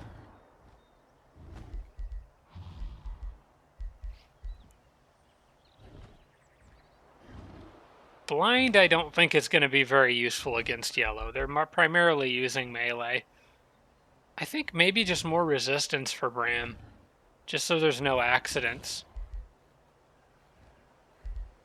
Yeah, let's pick up resistance 3 for him.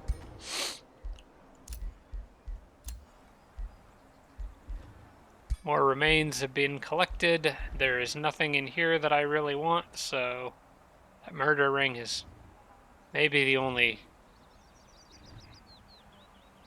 thing that's worth considering, but I think I would rather have them sit in there and give me mana. What about you? Nothing too special. There's a tier 3 shield, I guess. That could gild units. That might be worth selling and giving to this hero. Right now she's got that ice shield. Melee attackers take frost damage. Both are good. Both are good. I think I'll leave the hero in the crypt for now, just for the extra mana. And I think she can go back up this way. Yeah, she can go back up this way. Because I don't need the extra single unit down by Jormag at the moment. I wonder if the scout comes down here, will they be dumb enough to like go out and try to fight it? Because I'll just take out more fire giants if they do. Goldspire sent to war party. Okay, just join the crowd, I suppose. Okay, I got a little bit more time to record. Let's go to the next turn, see what happens. I kind of like to end these episodes at a point where I have like a big question and you guys can help me answer it. I do think your thoughts about the outpost up here was a good call. So, all right, well, this little group wants to come through and cause trouble. I think we can handle that. Hopefully with an auto, because I really just don't feel like doing this manually. Alright, we'll take that. More XP, more rewards, more research. I'm getting a lot of research from these fights.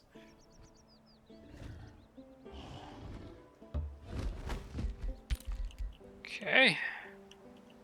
Reyna has returned to Florin. There she is. And they keep being dumb and sending a single unit out of their borders at a time.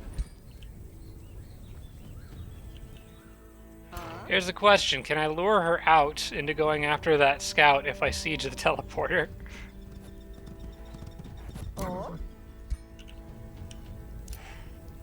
Because if she's dumb enough to walk out there and kill it, then I can... Because part of my concern is that she might run away if I siege down the capital. But if I can trick her into running out and attacking that, then I can basically effectively lock her here until the siege is over. Look at all the units, just how many they're getting every turn. It's like 5 new units every turn that they just keep adding. That's why I want to send these guys down, because I feel like their assistance might be needed. I am just done with purple. It's time for this to end. Okay. This is a safe battle. We'll auto that. Get rid of you.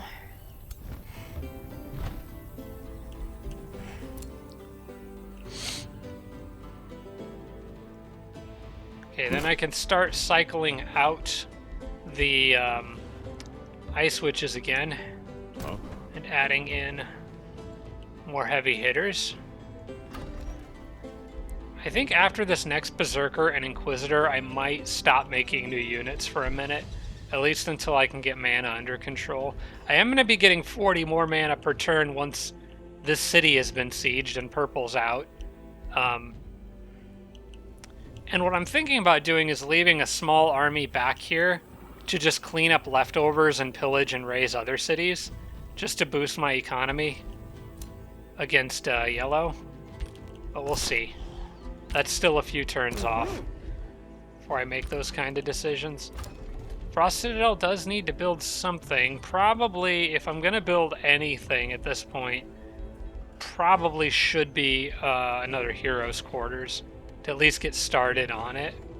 I have thought a few times about getting this Frostspire. Oh wait, the city can actually, the borders can grow. This Frostspire would be handy because it gives units the freezing touch or whatever it is. It's like, it works kind of like those structures in Age of Wonders 3 that gave units a boost when they pass through, except I'm not sure that this one has a cooldown on it. It doesn't say it does. Visiting units gain Ice Touch, giving them physical a chance, a base 30% chance of inflicting Frozen, which is pretty good. Although I think, honestly, on paper, a better option is to put a quarry here, because it gets me a little bit more mana income from the Rune Carver's camp. I think I'm going to do that. It's only another 3 mana, but I think it's probably a better option. Alright. That also gives me a little more production, which makes literally no difference in getting the Heroes Quarters, so I'm just going to start working on that, because getting another hero would be handy. This guy's been captured. Well, that's unfortunate for him, because we know what happens to people who get captured. They get turned into mana fuel.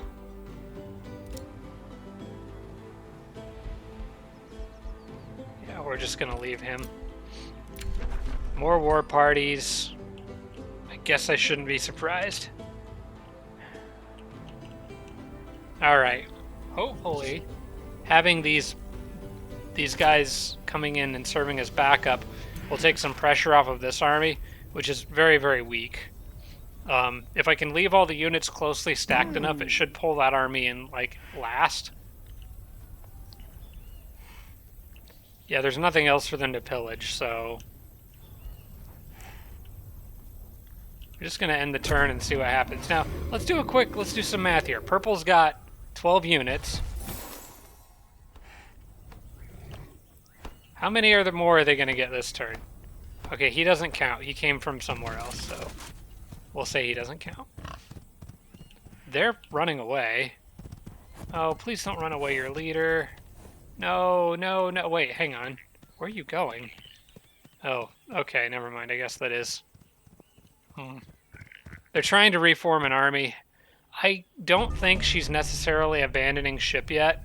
I think she's trying to build up a force so that she can come back and hit me again like she did last time. She built up a big group here and then hit really hard. I think she's trying to do the same thing again. Well,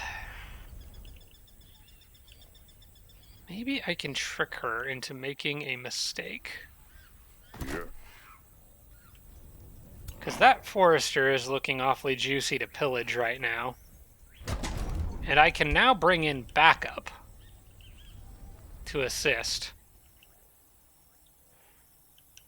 Because I've got all these extra units here. So I could have 3 stacks pillaging the city while another stack runs around pillaging province improvements. Could even go for that rune... I keep doing that. Could go for that rune carver's camp down there too. Should be handy. I think I'm gonna do that. We'll send your army down, pillage just to get more health. We have to leave a hero next to that city, but I think I can position everything here in a way that makes sense. The one problem with this army is these guys are a little green. I think I want this guy down here with her. Kind of keeping an eye on things.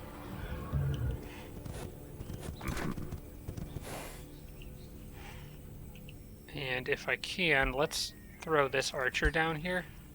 So he at least is benefiting an archer in some way. And I can drop, let's see, the berserker probably. Move them there. That leaves him. Can add a stack of 5 to that. Yeah. And then Jormag's army just stays where they are.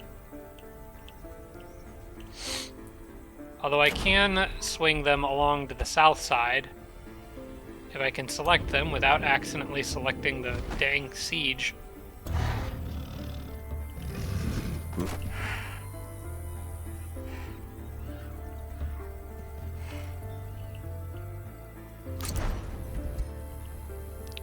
Actually, it would probably... I can't do it now, but it would probably be wiser if I was to make sure there were always 2 heroes on the siege, because if somehow this stack got attacked and Jormag died, it would interrupt the siege. Although, I mean, it does take them time for their... it does take time for them to rebuild the walls and stuff, but it still wouldn't be good. Alright, well, if that's broken now, let's go on to the Seed of Materium and break that. Oh, that takes 3 turns to pillage.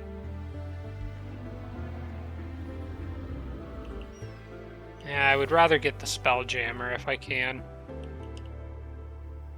I could pillage this, just to be a jerk.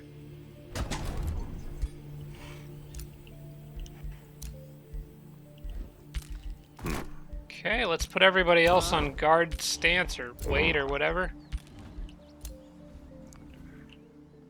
And keep bringing down backup. Spell's ready to cast. Sure, that's great, but I'm going to wait until I can get another flash freeze built up.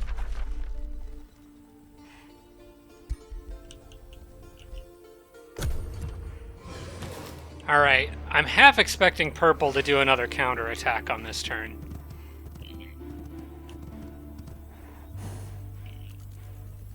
Okay, good. At least rain is coming back.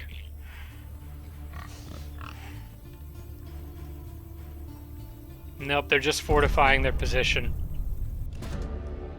Which is fine. What's this? Is there anything here that gives me mana? Oh, hey, actually, yeah. The effect is going to give me mana regardless. Hang on, wait. A magistrate explains, keep the dead from rising and wreaking havoc. Our citizens share stories and happiness during festivities around the city's crypt. That way, okay, the deceased know we're doing fine without them, and they continue their journey without needing to come back and haunt us. Okay, so this isn't going to, like, remove the bodies from... I saw the word crypt and got concerned. Could get a couple skeletons. I could get a bunch of production on towards that hero for him. I could get population, which I actually don't really need that badly right now, considering how much I'm going to get from this siege. Or just a bunch of Imperium. I think knocking 4 turns off that Heroes Forum sounds pretty nice, although I've got the gold to hurry the production too. I don't have any way of getting Imperium faster, so I think I'm just going to take Imperium. That's like 4 turns worth of Imperium. Still nothing else out of yellow. I almost wonder if I should press the attack, but the other side of me says just hold ground, let Jormag finish doing what they're doing. Alright, at least the scout's gotten all the way down to that Spelljammer.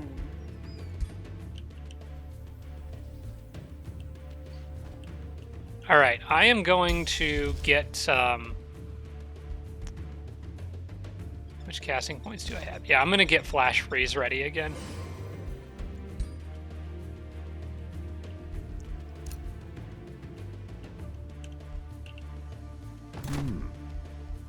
Again, we'll kind of just cycle these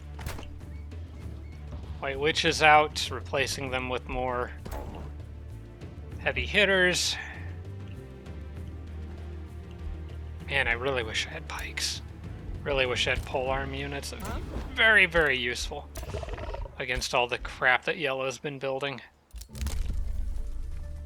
Okay, now that I got that big chunk of Imperium, may as well look around in here and see if there's anything worth grabbing.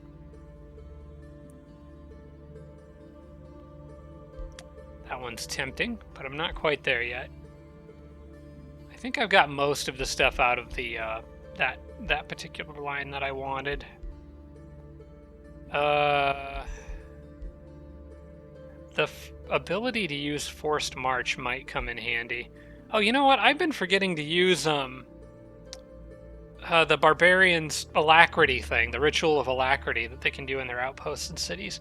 I've been forgetting to use that. That could have been handy a few times.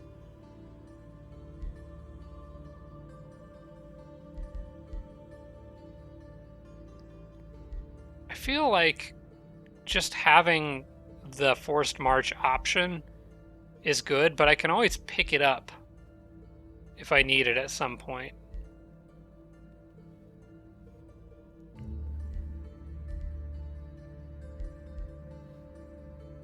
I think I might just hang on to my Imperium for now. Maybe, like, let you guys know if you think there's anything in here that is worth picking up.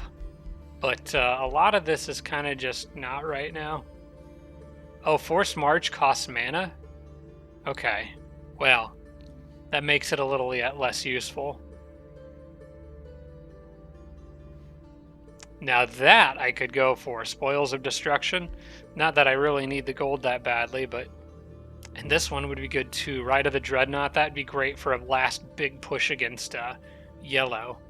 Giving all my currently active units 1 defense and 1 resistance. Man, that would be good.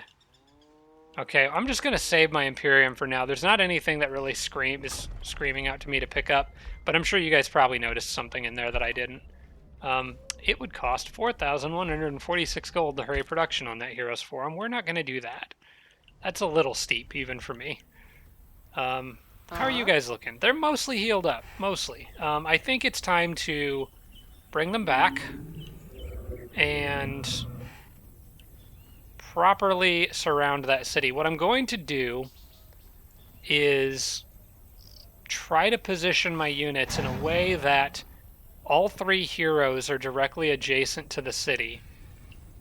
I also kind of want to swing around to this side of it. if everyone can move that far. I think actually for the moment I'm not going to get greedy about that. I'm going to position everybody. So I'm going to move you guys off. Move this army here. So that's one hero stack next to the city walls. And then I can have this one go next to Jormag. It doesn't really matter if these other guys are next to the city walls. Primarily what I'm trying to do is ensure that no matter how they attack me, it brings in some of my best armies to fight back. And this guy's army is actually not really that good, so I need to give him something better. We're gonna drop the White Witch out of that one, I think. For the moment, you go stand here. I would really like you to have another Berserker. I also think Jormag could use one. Yeah, Jormag's at 2 Inquisitors. We'll drop the White Witch. Actually, it doesn't really matter that much because they could run around and attack a weaker stack. So I think just positioning like this is fine. This leaves 3 stacks directly adjacent, and no matter what stack they attack in this formation, it's probably going to pull in a hero stack, the other at least 2 hero stacks to fight back. I'm pretty comfortable with that.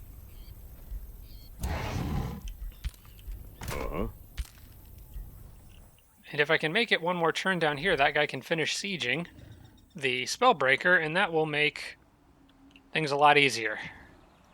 Okay. Another save, and we're going to go one more turn, I think.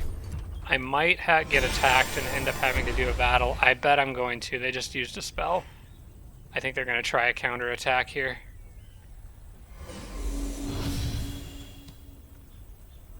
No? No, they didn't. They just hit me. Okay, well, their Spelljammer's gone, so that's encouraging. And 1 turn left until that city is officially under siege. Also, I have Flash Freeze ready now, so that's good news. These guys want to run in and cause trouble. I think I can probably run out and auto-combat that to deal with them real quick, I think. Just want to make sure that everyone can get back into the safety of my own borders, but I think they can. Let's just see if I can deal with this real quick. Yeah, they're all good.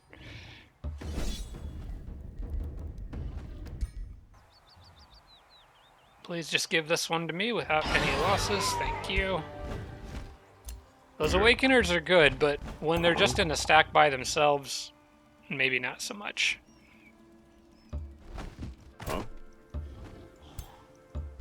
Okay. So you guys can patch up now that that little thing's been dealt with. Bram leveled up again. And I captured another hero. What do I want to get for you next, buddy?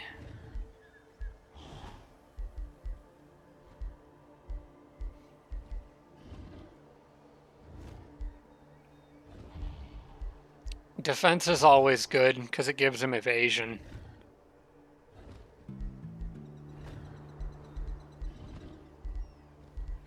I think I'm going to give him defense. He could use a little more. We're gonna make Bram a little bit tankier. We also captured this dude. We can inspect, see what he's got. Nothing good. Except, what is that? Wand of oh, that's one of those. Okay. Alright, well, we're just going to, bye.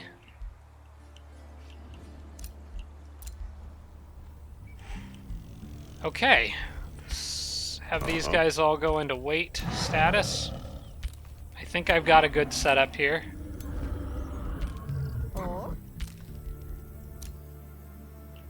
Can add one more pretty strong unit to this group.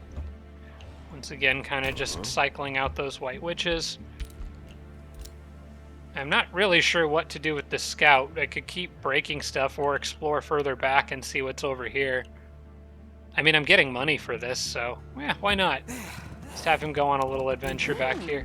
Actually, it looks like that's the edge of their territory, which is good. It means I probably don't need to worry about anything back here other than whatever this is. Yep, Flash Freeze is ready. I I could start casting Blizzard, but I have enough mana to cast that in casting points, or global casting points to cast that in a single turn, and I think I would rather hang on to that 93 mana in case purple tries a big counterattack here, which I'm pretty sure they're going to. That way I have mana to use in that fight. So I'm going to close that, and close that. Wow, this big mana boon from my capital is making a big difference. Okay, that was Daffel D. That was yellow that actually cast Burden of Guilt on my army down here. Which would explain maybe why purple didn't do anything about it. Okay, well, they'll be fine. Severford sent a war party. Okay, and we're at the end of the turn. Alright, well, in the next episode, we will hopefully be knocking purple out of the game. Unless something crazy happens. But I have 6 full stacks here. Excuse me, I have 36 units. They've got like 18. And they're basically pinned. The only thing that they could maybe do to save themselves is for their leader to run away. And I don't think they're going to do that. So if you guys have any last minute advice before I go into what may be the most important battle of this entire series, let me know. But yeah, that's basically the plan. Kill purple. Once they're dead, redirect almost everything up north, northwest, and just make a massive push against yellow. And I might leave like 2 stacks back here with like 1 hero just to go pillage leftover cities. Shouldn't be anything crazy back here. After that point, I think 2 stacks of good units could probably handle it. But then the rest just throw it all at yellow and try to knock them out of the game. So yeah, I hope you guys enjoyed that episode. That was a long one, but a good one, I think. We made a lot of good progress, especially against yellow. So I'm feeling pretty good. Let me know your thoughts and comments, feedback in the comments section below the video. Thank you so much for watching, everybody. I appreciate it. And I will see you all next week. Special thanks to all my Patreon supporters, including Tier 3 supporters Blitz, Braden, Dawson Horner, Jimbro, Roderick, Sarah Feingold, and Tibian Army. Thanks so much, everybody.